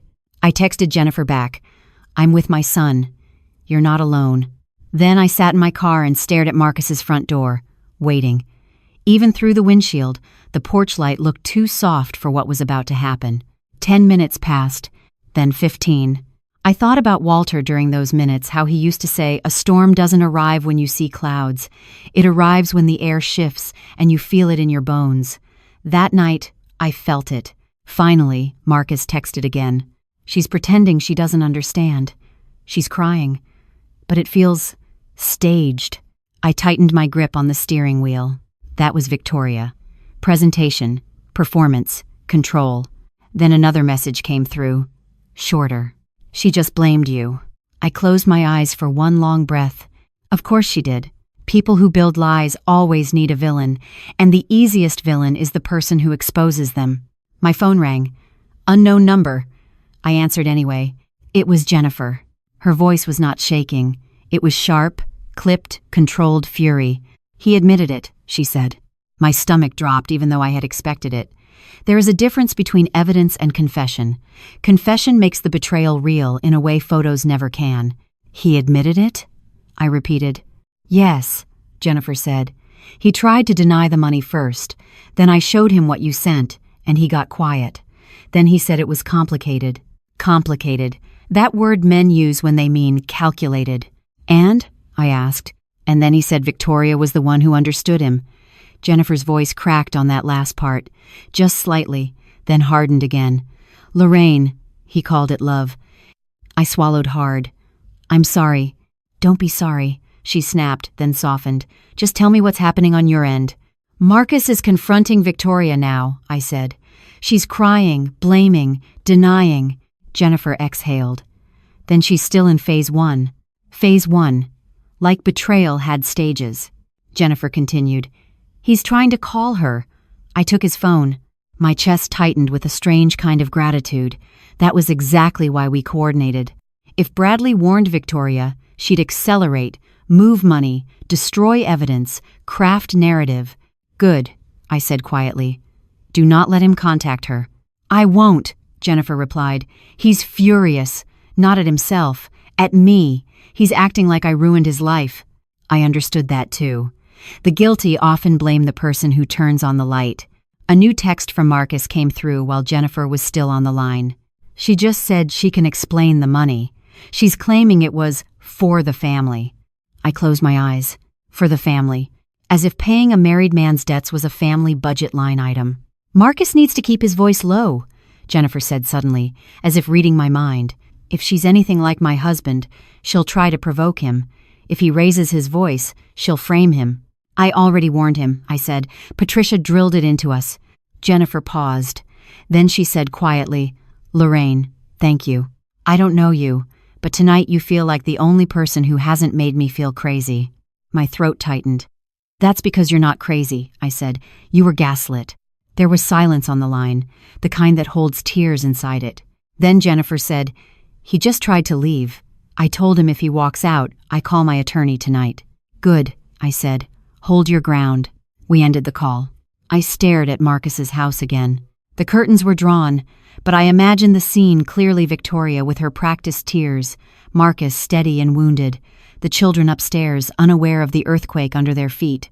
Then I saw movement at the upstairs window, a shadow. Emily. She stood there for only a moment, then disappeared. My heart sank. Was she listening? Was she texting her mother? Was she preparing to intervene? My phone buzzed again, this time a call from Marcus. I answered immediately. "Mom," he said, voice low and tight. Emily came downstairs. My spine stiffened. "What happened?" "She walked right into the living room like she had a role," he said. "Like she'd rehearsed it. She told me to stop attacking Mom." My chest tightened in pain and anger. "And Victoria?" I asked. "She let Emily speak for her," Marcus said. "She sat there crying and letting our daughter defend her." Our daughter. Even now, even with DNA hanging like an unspoken ghost, Marcus still called her that. That told me everything about his heart. "Mom," Marcus continued, she said I'm selfish, that I only care about money, that I'm trying to ruin Mom's future." I squeezed my eyes shut so hard it hurt. Victoria had coached her. Victoria had turned the child into a shield. "Marcus," I said carefully, "keep calm. Ask Emily one question." "What?" he whispered. "Ask her if she knew," I said. "Not about the affair. About the money. Ask if she knew Mom was taking cash while you were out of town." A pause. I could hear Marcus breathing, controlled. "Okay," he murmured. I waited, listening to muffled voices through the phone. Marcus's voice, steady. "Emily, did you know Mom was withdrawing cash from our account?" Emily's voice, sharp. "Why does it matter? She was handling things. You're never home." Marcus, "Answer the question." Emily, "Yes, I knew. She said it was temporary." My chest cracked open. Temporary. Victoria had given their daughter a narrative to soothe conscience. It wasn't theft. It was temporary. It wasn't betrayal. It was complicated. Marcus's voice changed, still calm, but lower, heavier. "Emily, did you know she was giving it to him?" A silence so long I could hear my own breathing. Then Emily said, softer, "Mom said he needed help, and that you wouldn't understand." I felt tears rise again, hot and humiliating. Not because Emily said it, because she believed it. Marcus exhaled slowly.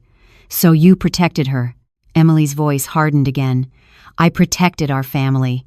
Marcus, "No, you protected a lie." The line went quiet. Marcus didn't hang up, but he wasn't speaking to me anymore. I could hear Victoria now, her voice louder, defensive, angry under tears. You turned everyone against me, she was saying. You and your mother. My name again. Her favorite escape hatch. Then Marcus's voice firm. Stop. You did this. A sudden thud, like a chair pushed back. Marcus returned to the phone. Mom, she's escalating. She's shouting. She just threatened to take Jordan and leave. My body went cold. Do not stop her physically, I said immediately. Do not block her. Let her talk. Record if you can. Patricia said threats matter. I'm recording, Marcus whispered. Good. Mom, he added, voice breaking just slightly. I can't believe Emily. I know, I said softly. I know. But stay focused on Jordan. He's 15. He needs stability. Marcus inhaled shakily, then steadied himself. I'm going to end this, he said. I'm going to say it. Say it, I told him. Clear, simple, a beat. Then Marcus's voice, audible in the background now, calm but final. Victoria, I want a divorce. A scream. Victoria's. And underneath it, the sound of Emily saying his name like a warning. My hands were shaking in my car. I pressed them against my steering wheel and held on. This was the moment. Not just the confession. The collapse of the narrative Victoria had maintained for years. 2 houses, 2 confrontations, no warnings, no escape routes. The lies were finally meeting each other head-on. My phone buzzed with a new text from Jennifer. He's calling her name. He's panicking. I told him it's over. I stared at that message, tears sliding down my face. Not because I wanted destruction, because I knew what comes next. Court, negotiations, custody. Stories twisted into weapons, children forced to stand in storms they didn't create. But tonight, at least, the truth had landed where it belonged, not in whispers, in consequences. I pulled into Marcus's driveway just as Victoria's scream cut through the walls. Even from the street, I could hear it high, furious, sharpened by panic, the kind of sound that isn't just anger, it's loss of control. I sat in my car for one long breath, reminding myself of Patricia's rules. Do not escalate. Do not argue. Do not match volume. Calm is credibility. Then I stepped out. The porch light flickered faintly in the cold April air. I could see Marcus through the front window, standing near the living room with his phone in his hand, shoulders squared. Victoria was pacing like a caged animal, one hand pressed to her chest as if she were the injured party. Emily stood a few feet away, stiff, arms crossed, her face tight with defensiveness. Jordan was nowhere in sight, which I was grateful for. At least Marcus had kept him upstairs.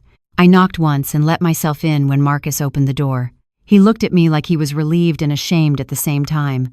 Relieved I was there. Ashamed that his life had become this. Mom, he whispered. I'm here, I said quietly, stepping inside with slow, deliberate calm. Victoria froze when she saw me. For one heartbeat, she looked like the mask might snap back into place, the charming daughter-in-law, the pleasant wife, but then her eyes hardened. Of course they did. You, she spat, the word full of venom. Of course you're here. Emily's gaze flicked to me, unsettled. Not because she was surprised, because she was watching to see how I would respond. I did not rise to it. Victoria, I said evenly, I'm not here to fight. I'm here to witness. Victoria laughed, sharp and ugly. Witness what? This ridiculous ambush? He comes home early, starts accusing me like I'm some criminal, and suddenly you're his backup? It's pathetic. Marcus's jaw clenched, but he kept his voice low. Stop. You did this. Victoria whirled on him. I did this? Marcus, you've been absent for years. You're married to your job. You think a paycheck is love. Marcus didn't flinch. Love doesn't steal. That landed. It landed hard. Victoria's face changed in an instant like a switch flipping. The tears dried up. The trembling stopped. What remained was something colder. Calculation. You're obsessed with money, she snapped. That's what this is. You and your mother, counting dollars like it's a religion. I watched Emily's face at that. She shifted, as if she wanted to step in again, but something held her back. Maybe the way Marcus stood still calm, still steady, unmoved by her narrative. Victoria pointed at me. She's the one who poisoned you. She's been in your ear. She's always wanted control. Always wanted you dependent on her. I felt the sting of that accusation. not because it was true, but because I recognized the tactic. When liars are cornered, they rewrite history. I took a slow breath and kept my tone level. Victoria, don't use my skin as your excuse. Her eyes flashed. Oh, please, don't make this about that. I didn't, I said quietly. You did, the moment you needed someone to blame. Marcus's recording light blinked on his phone. I noticed it and felt a small surge of pride. He was following the plan. Victoria noticed too. Her gaze snapped to his phone. Are you recording me? Marcus's voice stayed calm. Yes. Victoria's mouth twisted. So that's your game. You want to destroy me. No, Marcus said. I want the truth on record.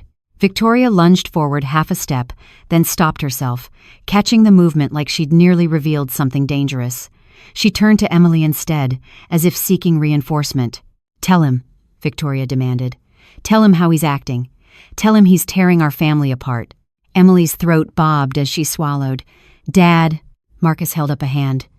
Emily, not right now. Emily froze. That boundary, simple and calm, hit her harder than any yelling could have. Victoria's voice rose again. Fine. Forget her. You want truth? Here's truth. I was lonely. I was tired. I was married to a man who thinks being steady makes him a hero.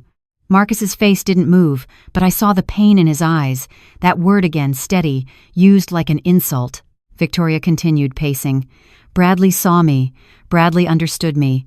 And yes, he needed help. He was drowning. What was I supposed to do, Marcus? Watch him go under? Marcus's voice stayed low. So you used our money. Our money? Victoria laughed. It wasn't all yours. I raised those kids while you traveled. I held everything together while you chased promotions. She spun toward me suddenly. And you sitting there acting righteous like you haven't judged me from day one. I didn't deny my instincts. I judged actions, I said, not you. Victoria's lips curled. You never liked me. That's not true, I replied, and my voice softened just slightly, because it was the truth. I liked the version of you I believed existed. Silence fell for a moment. Then Victoria's face tightened, and she did the thing Patricia warned me about, the pivot. Retaliation. I'll take Jordan, she said sharply. I'll take him, and you'll never see him again. He'll hate you for this. Marcus's shoulders tensed, but he didn't move. He didn't block her path. He didn't grab her arm. He didn't take the bait. He simply said, "Threats won't help you." Victoria looked almost offended that it didn't work. Then she tried another angle. You think you're so innocent? You think you're the victim? Fine. If you want to burn me, I'll burn you too. My spine went cold. That kind of sentence is never empty. Marcus's voice remained controlled. What does that mean? Victoria's eyes flicked to Emily again, and I saw panic flash across Emily's face, real panic this time, the kind that comes when you realize your mother is about to say something that can't be unsaid. Mom, Emily whispered, warning. Victoria ignored her. You want to know why I wasn't scared of divorce? Victoria said, voice shaking now, not from tears, from fury. Because I already knew you'd never walk away from Emily. Marcus's breath caught. The air in the room thickened. I felt my stomach drop, even though I had anticipated this possibility. Anticipating something does not make it easier when it enters the room. Marcus's voice came out quiet. Don't. Victoria leaned forward, eyes bright with desperation and cruelty. You're not her biological father, Marcus. Emily made a strangled sound, like she'd been punched. Marcus went still. A full, terrifying stillness. For one heartbeat, no one moved. Even Victoria seemed shocked by what she'd just released, like the weapon fired and she couldn't take it back. I stepped forward then, slowly, measured, letting my presence become a wall between chaos and collapse. Marcus's voice was barely audible. Emily, is that true? Emily's eyes filled instantly.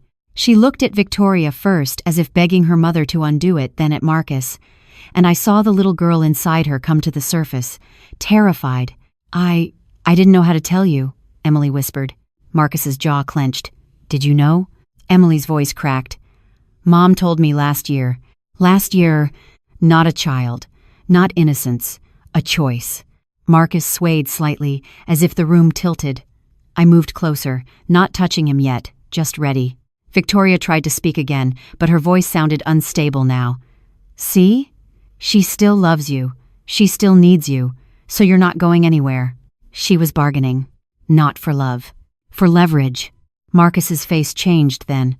Not into rage, into something colder. Clarity. He swallowed hard and spoke slowly, each word deliberate. Emily is my daughter because I chose her, not because of DNA. Emily sobbed quietly. Victoria's eyes widened like she had expected the truth to break him into surrender. Instead, it hardened him into principle. Marcus turned his gaze to Victoria. "But you," he said, voice steady and final. "You lied to me for 19 years. Victoria opened her mouth, but nothing came out. Because there is no explanation for 19 years of deception that doesn't sound like rot. Marcus lifted his phone slightly, recording light still blinking. "This is over," he said. "You can call your attorney. You can call your mother. You can scream, but you can't rewrite what you just admitted."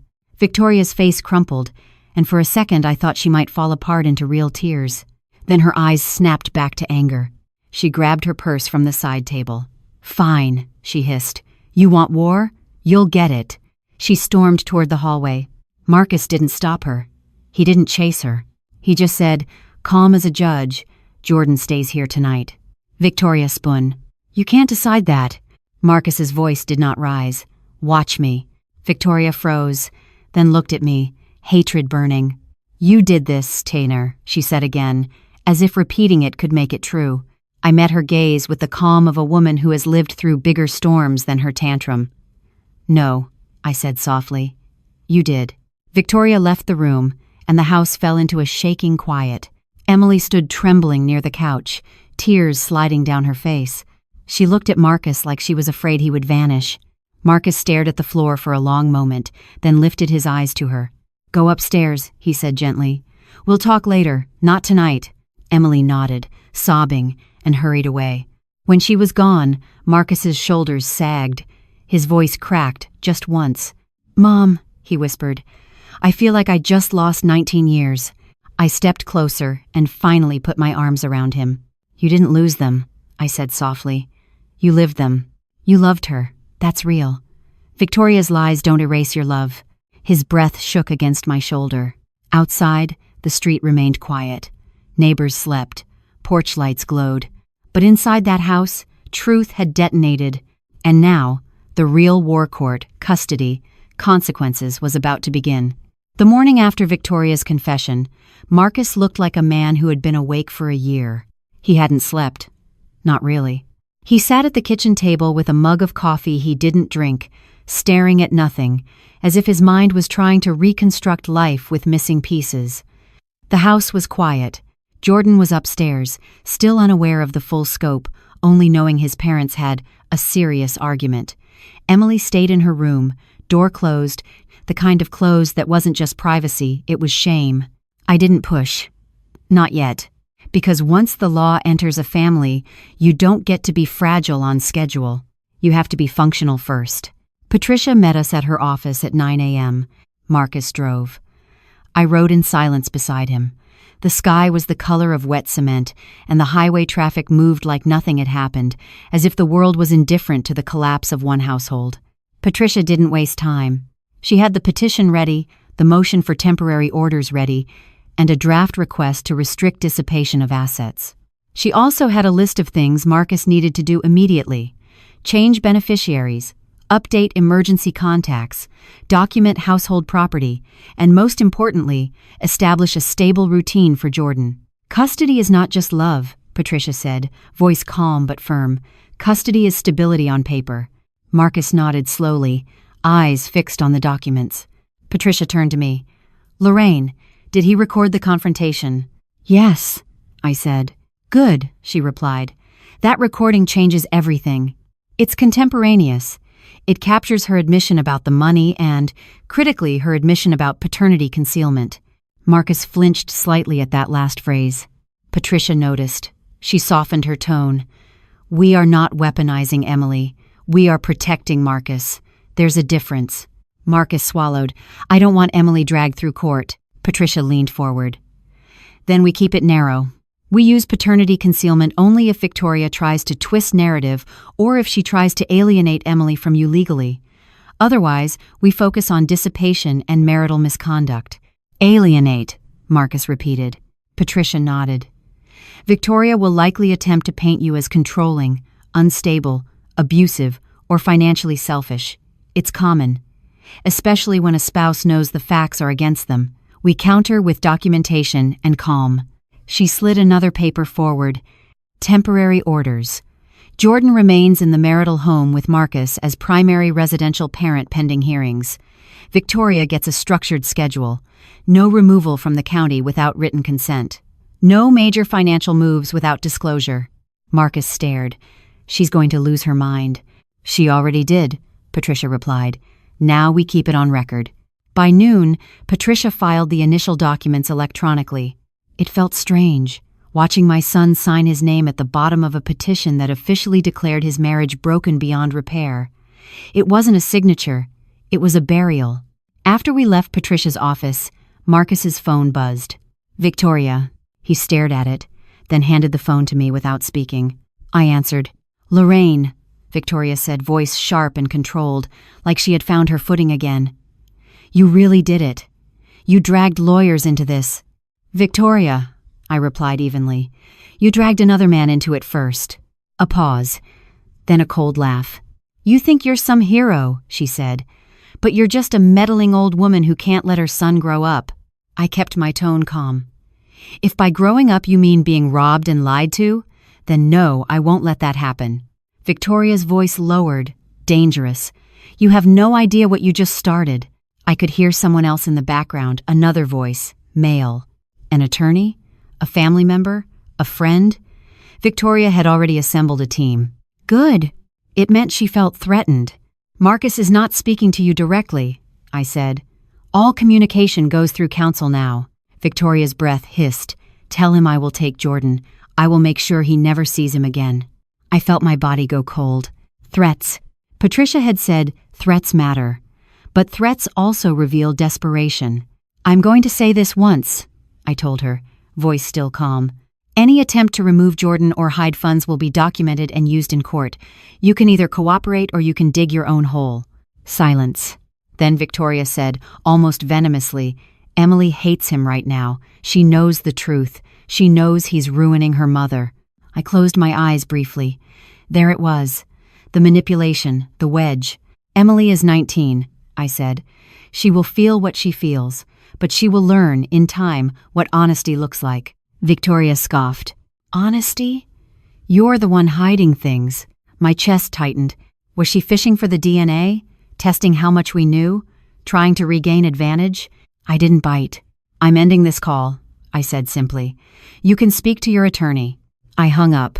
Marcus stared at me, face tight. What did she say? The same thing she always says when control slips, I replied. Threats and blame. We drove back to his house. The moment we pulled in, Marcus's neighbor, Mrs. Donnelly, stood on her porch holding a mug, looking concerned. Middle-aged white woman, friendly, the kind who brings cookies during holidays and watches for packages. Marcus, she called softly. Everything all right? Marcus forced a smile that didn't reach his eyes. We're fine, Mrs. Donnelly. Just family stuff. She nodded, but her gaze held question marks. That's another kind of pressure people don't talk about community perception. In America, the neighborhood becomes an audience without ever buying a ticket. Inside, Emily was in the living room, arms folded, eyes swollen but hard. Marcus stepped toward her slowly. Emily, don't, she said sharply. Just don't. My heart hurt, but I held my position near the doorway. This was between them. My role was to keep it from turning into something Victoria could exploit. Marcus's voice stayed gentle. I'm not here to fight with you. Emily's eyes flashed. You humiliated Mom. You brought lawyers in like she's a criminal. Marcus took a slow breath. She stole from us. She admitted it. Emily's voice rose. So what? She was trying to survive. Survive. That word again, used to justify betrayal. Marcus didn't raise his voice. He didn't insult her. He simply said, survival doesn't require lying to your husband for 19 years. Emily flinched. Her face cracked for half a second, raw pain breaking through her anger. Then she whispered, You're not my father. The sentence hit the room like a glass breaking. Marcus went still, but he didn't collapse. He nodded slowly, as if he had already rehearsed this moment in his head 100 times. "I am," he said quietly, "because I chose you." Emily's eyes filled again, but she blinked them back hard, refusing to give him softness. "You chose a lie," she snapped. Marcus's voice remained steady. "No, I chose you. The lie was Victoria's.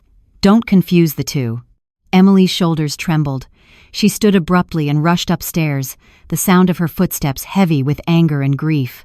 Marcus stood in the living room, motionless, as if he had just survived a second collision. I walked toward him slowly. "You handled that right." He swallowed. "It doesn't feel right." "Right doesn't always feel good," I said softly, "but it holds up." That evening, Patricia called with updates.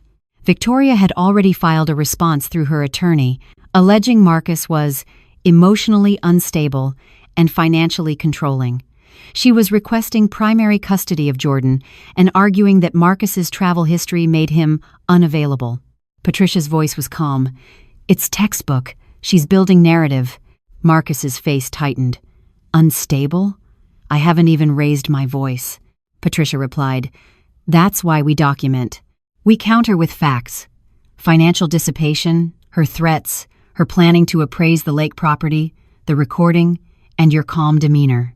Then Patricia said, "Lorraine, I need you to be prepared for court too." "Me?" I asked. "Yes," she replied. "The lake house is in your name. Victoria's intent to take it matters. We may need your testimony about what you overheard at the lake and the evidence collection process." I looked at Marcus. He stared at the wall like he was holding himself together by will alone. "We'll be ready," I said. After the call, Marcus sat on the couch, elbows on his knees. "This is war," he murmured. I sat beside him, not too close, just close enough for him to feel he wasn't alone. "Yes," I said quietly, "but it's not a war of yelling. It's a war of documents, timelines, and truth." He nodded slowly. Outside, the neighborhood settled into evening. Porch lights came on. Someone's sprinkler system clicked on with soft rhythm. Normal life. Inside, my son's life was now a legal file. And in that file, we had something Victoria did not. Evidence. Court doesn't feel like television. It feels like fluorescent lights, stale carpet, and people pretending their hearts aren't bleeding while they speak in sentences designed to hold up under oath. Patricia told Marcus to wear something neutral, navy suit, white shirt, no tie if it made him fidget. "We want you to look like a steady father," she said, "not a man performing." He looked at her with a tired kind of irony. "I've been steady my whole life." "Then let it show," she replied. The temporary orders hearing was set for a Thursday morning in Franklin County. Jordan stayed with me in Cincinnati the night before because Marcus didn't want him waking up to strangers in suits walking through the house. He told Jordan it was adult paperwork stuff and that he'd explain more when the time was right. Jordan nodded like a teenager does, half suspicious, half relieved to not be dragged into grown folks' mess. Emily didn't come. She sent a text to Marcus the night before. "I don't want to see you in court." He stared at the message for a long time, then deleted it without replying. Not because he didn't care, because he couldn't afford to bleed through a screen. On the courthouse steps, Victoria arrived with her attorney, and a posture so composed it would have been impressive if I didn't know it was built from deceit. She wore a cream coat, hair perfect, makeup soft and tasteful, the look of a woman who wanted the judge to see her as stability. Emily was beside her. My breath caught. She stood close to Victoria, shoulder nearly touching her mother's, chin lifted like she'd practiced this stance in a mirror. Her eyes darted once toward Marcus, then away. Not hatred, not love. Something harder to label conflict, sealed behind pride. Marcus didn't move toward her. He didn't wave. He didn't beg. He simply stood with his hands folded in front of him, breathing slowly, the way Patricia taught him, calm, contained, credible. Inside the courtroom, the judge was a woman in her 60s, silver hair pulled back, expression carved from experience. She had seen every version of heartbreak imaginable, and she would not be swayed by tears alone. Patricia spoke first, cleanly, directly. "Your Honor," she said, "this case involves dissipation of marital funds tied to an ongoing extramarital relationship with a married man who is potentially under federal scrutiny. We have documentation of repeated cash withdrawals totaling $75,000. We have contemporaneous recordings of threats to remove the minor child from the county. And we have evidence that Mrs. Brooks sought appraisal information on property not legally hers, specifically a lake house titled to the paternal grandmother. The judge's eyes flicked toward Victoria. Victoria's attorney rose, smooth as oil. Your Honor, we dispute characterization. My client has been a consistent primary caregiver. Mr. Brooks has a demanding travel schedule and is emotionally volatile. We are seeking temporary primary custody of the minor child and supervised exchanges to prevent escalation. Emotionally volatile. Marcus's jaw tightened, but he didn't react outwardly. Patricia placed one hand lightly on his forearm, a silent reminder. Don't take the bait. Then Victoria spoke. Her voice trembled in a way that sounded practiced just enough vulnerability to paint herself as wounded. Your Honor, Marcus and Lorraine ambushed me, she said. They spied on me. They recorded me in my own home. They've turned my daughter against me. She caught herself and corrected quickly. They've turned my daughter against her own family. I felt something inside me go cold. She was already trying to rewrite Emily's presence as coercion. The judge leaned forward slightly. Mrs. Brooks, what do you say to the allegations of unauthorized withdrawals? Victoria's face shifted just a flicker. I managed household expenses. Marcus was absent. I did what I had to do. The judge's gaze stayed steady. Did you give any of that money to a third party? Victoria hesitated. That hesitation was loud. Her attorney jumped in. Your Honor, we object to this line. The judge raised her hand. Overruled. Answer the question. Victoria's lips pressed together. Yes, she said finally, quiet. Patricia's voice cut in like a blade wrapped in velvet. To whom? Victoria's eyes slid toward Marcus for 1 second, almost resentful that he wasn't breaking. Then she said it. Bradley Thornton. The judge noted something on her pad. Patricia continued. And you were in an ongoing relationship with Mr. Thornton at that time? Victoria's attorney objected. The judge allowed it narrowly, given the financial link. Victoria's voice tightened. Yes. The room stayed still. Then the judge asked the question that made my stomach drop, even though I knew it might come.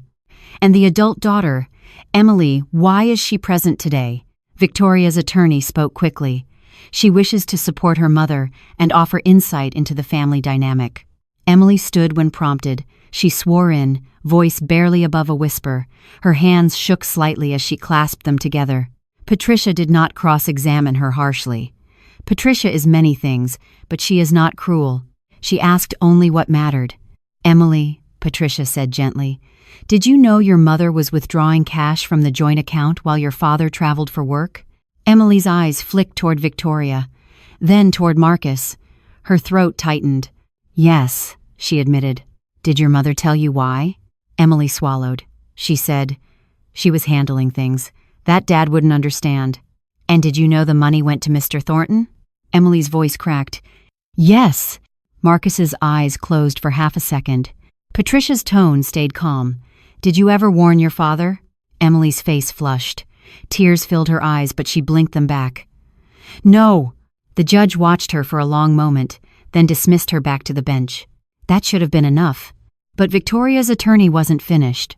He stood, papers in hand, and I felt the air shift. Patricia had warned me. If Victoria is cornered, she will reach for the one weapon she thinks ends the fight. Humiliation. Your Honor, Victoria's attorney said, there is an additional matter relevant to household stability and the emotional state of the parties. Marcus went still beside me. Patricia's head turned slowly. Where is this going? She asked, voice tight. The attorney continued anyway.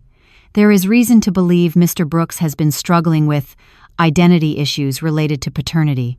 My blood went cold. Patricia's eyes narrowed. Objection. Relevance and prejudice. The judge paused. Counsel, approach. They conferred quietly at the bench. I watched Marcus's face. He didn't crumble, but I could see the effort it took to remain upright. The judge ruled after a minute. This court will not litigate paternity of an adult child in a temporary custody hearing. However, I will allow a limited statement if it pertains to household conflict that could affect the minor child. Limited statement. That was all Victoria needed. Victoria's attorney turned back, satisfied. "Mr. Malzahn." "Brooks," he said, voice smooth. "Is it true that you are not Emily's biological father?" The room felt too bright, too loud, even though no one spoke. Marcus inhaled slowly. He could have refused. He could have deflected. But Marcus is not a liar. He looked at the judge and said, clearly, yes. Emily's breath hitched. Victoria's mouth tightened, almost triumphant, like she expected that single word to destroy him. Then the attorney asked the cruelest question a man can be forced to answer in public. "And how has that affected you emotionally, Mr. Brooks?" Marcus paused, just long enough to choose truth without giving Victoria the reaction she wanted. Then he said, calm and steady, "It hurt, but it doesn't change who I am to Emily. I raised her. I love her. I'm her father because I chose to be." The judge's expression softened by a fraction. Victoria's triumph faltered. Because Marcus didn't sound unstable. He sounded principled. Patricia stood next, voice clear. "Your Honor, what we just witnessed is exactly why the court must consider credibility. Mrs. Brooks concealed paternity for 19 years, participated in ongoing financial deception, and involved the adult child in concealing dissipation of funds. That pattern is relevant to whether she can be trusted to prioritize the minor child's welfare." The judge looked directly at Victoria. "Mrs. Brooks, do you intend to remove Jordan from the county?" Victoria's voice snapped. "No." The judge's gaze was unwavering. "There is a recording of you threatening to do so. I don't appreciate games." Victoria's face tightened. The judge ruled shortly after. Temporary primary residential custody to Marcus. A structured visitation schedule for Victoria. No removal from the county. Financial disclosures required. A restriction on major withdrawals pending full proceedings. As we left the courtroom, Marcus walked slowly, like his body hadn't caught up with the fact that he was still standing. Emily stood near the hallway, alone now. Victoria was on the phone with her attorney, face sharp with rage. Emily's eyes found Marcus, and for the first time in days, she looked less like a soldier and more like a child who realized her mother's war had burned her too. Marcus stopped 2 feet away from her. He didn't touch her. He didn't lecture. He just said quietly, "I meant what I said in there." Emily's lips trembled. "I didn't want it to come out like that." "I didn't either," Marcus replied. "But truth doesn't ask permission." Emily's eyes filled. Are you still my dad?" Marcus's throat bobbed as he swallowed. "Yes," he said. "Simple. Absolute. Always." Emily covered her mouth, and a small sob escaped. She nodded, then turned and walked away quickly before anyone could see her break. Marcus watched her go, shoulders heavy, then looked at me. "I didn't lose her," he whispered. "No," I said softly. "You didn't. But I knew this too. Love would keep them connected, but trust would take time to rebuild." And Victoria had just shown the court exactly who she was when cornered. A woman who would burn her own child's dignity to save herself. That kind of cruelty leaves fingerprints. And now those fingerprints were on record. We went back to the lake house 2 weeks after the temporary orders hearing. Not because everything was settled, nothing was settled yet, but because Marcus needed air. Jordan needed normal. And I needed to reclaim what Victoria had treated like a bargaining chip. The drive up from Cincinnati felt different this time. Marcus drove in silence, hands steady on the wheel, Jordan slumped in the back seat with headphones on, pretending he wasn't listening to the world. Emily followed in her own car from campus, arriving an hour later. She had texted Marcus that morning, "I'll come. I just need space." Space was fair. The lake greeted us with that same quiet indifference it always had. The water didn't care about court filings. The trees didn't care about lies. They stood tall, patient, as if they had seen generations break and rebuild and knew humans always returned to what grounded them. When we pulled into the gravel driveway, Marcus exhaled like he had been holding his breath for months. "It still smells the same," he murmured, "pine and cold water and the faint sweetness of thawing earth." Walter used to say the lake had its own perfume, like the place could recognize you and lean into your memory. Jordan hopped out first, scanning the dock. "Is it fixed yet?" "Not yet," Marcus said, forcing a small smile. "But it'll be solid by summer." Jordan nodded, satisfied, as if the dock was the only thing that mattered. Teenagers are like that. They hold on to simple problems when adult problems are too heavy. I unlocked the front door and stepped inside. The house was quiet, dustless, preserved. Sunlight slanted through the living room windows and landed on the oak rocking chair, the one that started all of this. The chair looked innocent, the same faded cushion, the same scratch on the armrest Walter used to trace absent-mindedly with his thumb. I walked to it slowly and rested my hand on the wood. Not fragile, not contaminated, still ours. Marcus stood behind me, gaze fixed on the chair too. I didn't need to ask what he was thinking. It lived on his face. "That's where she was," he said quietly. "Yes," I replied. He swallowed. "I keep seeing it in my head." "I know," I said softly. "But this is how you take power back. You don't avoid the place. You restore it." Jordan ran through the living room toward the back deck, the sound of his sneakers too loud in the quiet. "I'm going down to the water," he called. "Stay where I can see you," Marcus said automatically, the father in him never fully relaxing. We unpacked slowly. Sandwiches, water bottles, a bag of chips Jordan insisted on bringing because it's not a lake trip without them. I set out a small spread on the kitchen counter, simple food, familiar, normality in pieces. Marcus walked outside and stood at the edge of the dock, looking down at the cracked planks. He didn't touch them, he just stared, as if he could will them into strength. I joined him, stopping beside him without crowding his space. "You did good in court," I said. He gave a short breath that wasn't quite a laugh. "Did I?" "Yes," I said. "You stayed calm. You stayed clear. You didn't let her turn you into a villain." He looked out at the lake. "She tried." "I know," I replied. He was quiet for a long moment. Then he said, voice low, "Mom, sometimes I wonder if I should have seen it sooner." I turned slightly toward him. "Marcus, stop punishing yourself for trusting the person you married." His jaw tightened. "I feel stupid." "You're not stupid," I said firmly. "You were faithful. There is a difference." He didn't respond, but his shoulders lowered just a fraction. Jordan's laughter floated from the shoreline. He was skipping stones, his whole body leaning into the throw like he was trying to launch anger into the water. Marcus watched him for a long moment, eyes softening. "I'm scared of what this does to him," Marcus whispered. "It will do what storms do," I said. "It will scare him, and then it will teach him." Marcus's gaze remained fixed on Jordan. "I don't want him to grow up hard." "He won't," I said. "Not if you stay steady." That word again, steady this time, returned to its rightful meaning. Not weakness, not dullness, strength that lasts. We went back inside as the afternoon warmed. Marcus checked his phone once. A missed call from Victoria, a text from her attorney about scheduling mediation. He didn't respond. He forwarded it to Patricia's office. Discipline, structure, boundaries. Then Emily arrived. Her car pulled in quietly, and for a moment, no one moved. I watched Marcus through the window. His face tightened in that old-way love colliding with pain. Emily stepped out wearing a gray hoodie and jeans, hair pulled back, no makeup, no performance. She looked 19 for the first time since this began, young, tired, unsure. Jordan rushed to the door. "Em, you made it." Emily's face softened instantly. "Hey, Jay." She hugged him tightly. And I saw something important in that embrace. Whatever was broken between Marcus and Emily, she still needed family, still wanted it, still knew where warmth lived. Marcus opened the door fully. He didn't rush her. He didn't cling. He simply stood there and said, "Hi, Em." Emily's eyes filled immediately, and she blinked hard like she hated herself for it. "Hi," she whispered. A silence stretched between them. Then Marcus did what he had been doing since this started. He chose steadiness over drama.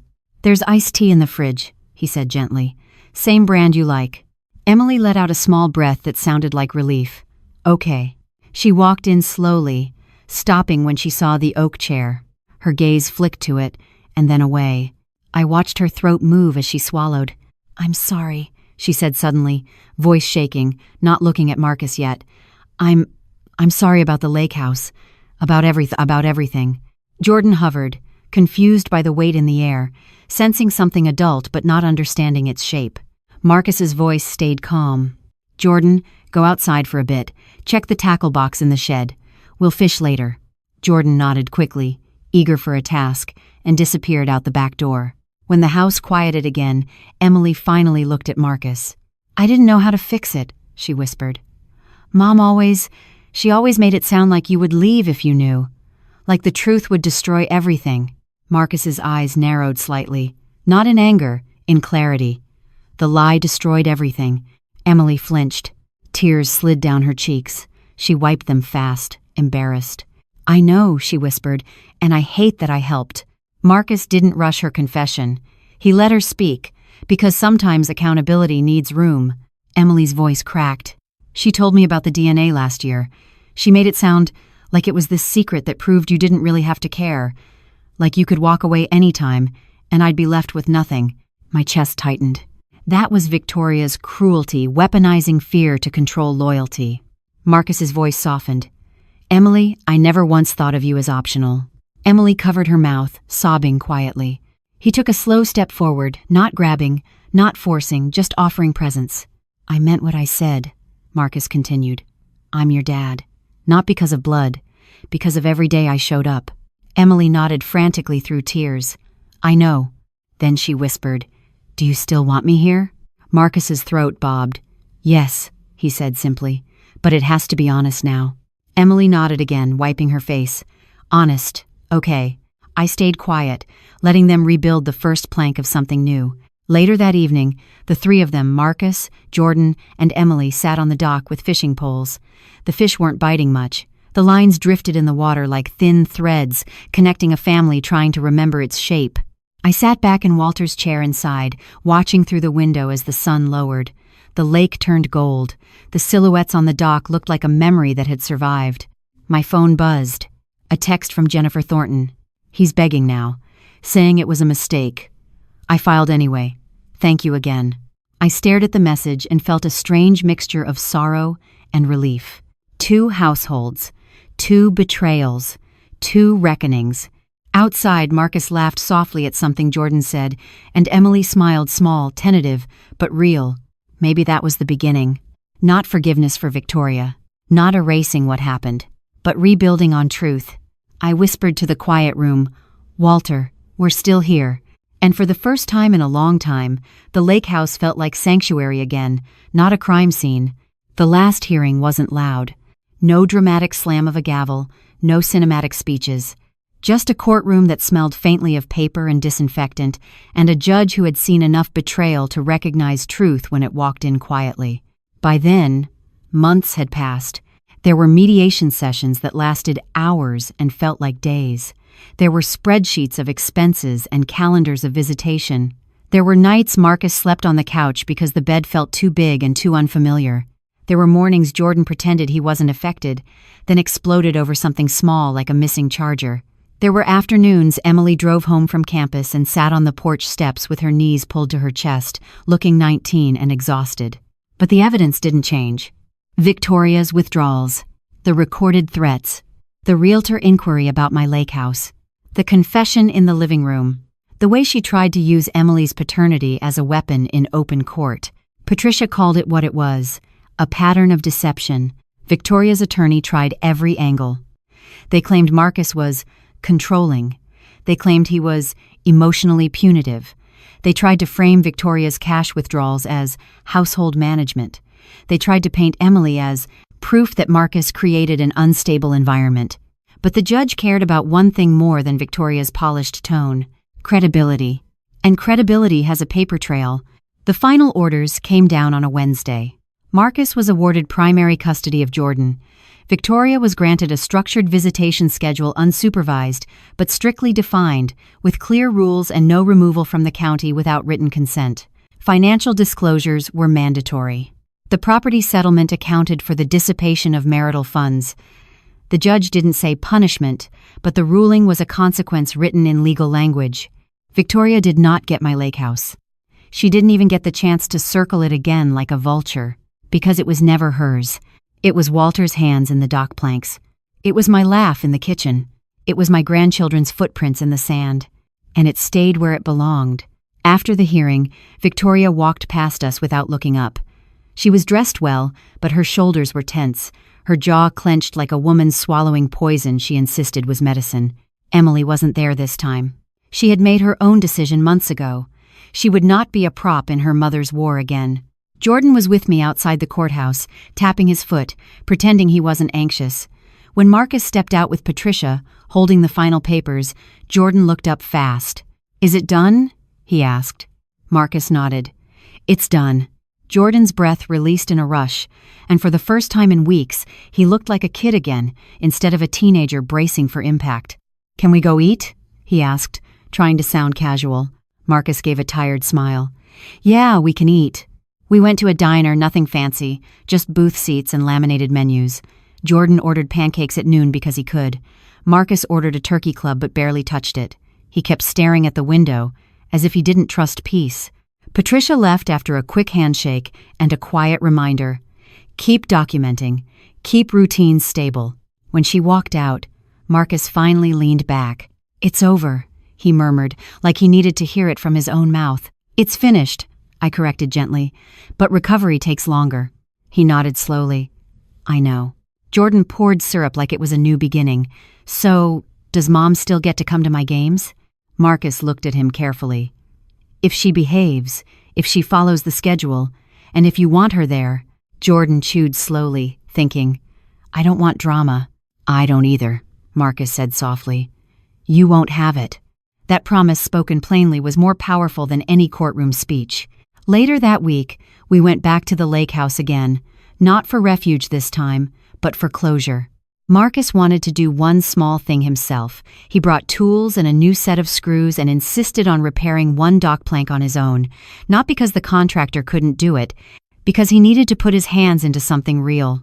Jordan held the flashlight while Marcus worked. Emily sat on the steps with a blanket around her shoulders, watching in silence. I stood in the doorway, feeling the strange ache of gratitude because even after all the lies, we were still standing. When Marcus finished, he tightened the last screw, then sat on the edge of the dock with his feet dangling above the water. Jordan tossed a pebble in. "It's not perfect." Marcus's voice was quiet. "It's solid." Emily shifted on the steps. "That's kind of your thing," she said softly, almost teasing, almost tender. Marcus turned his head slightly. "Solid?" Emily nodded, eyes down. "Steady. I used to think it meant boring." Marcus didn't flinch at the word anymore. He just watched the water for a moment, then said, "Steady is what keeps a roof up." Emily's shoulders shook as she let out a breath that sounded like half a laugh and half a cry. "I'm sorry," she whispered. Marcus looked at her, and his eyes weren't cold. They were tired and loving. "I know," he said. That was all he needed to say right then.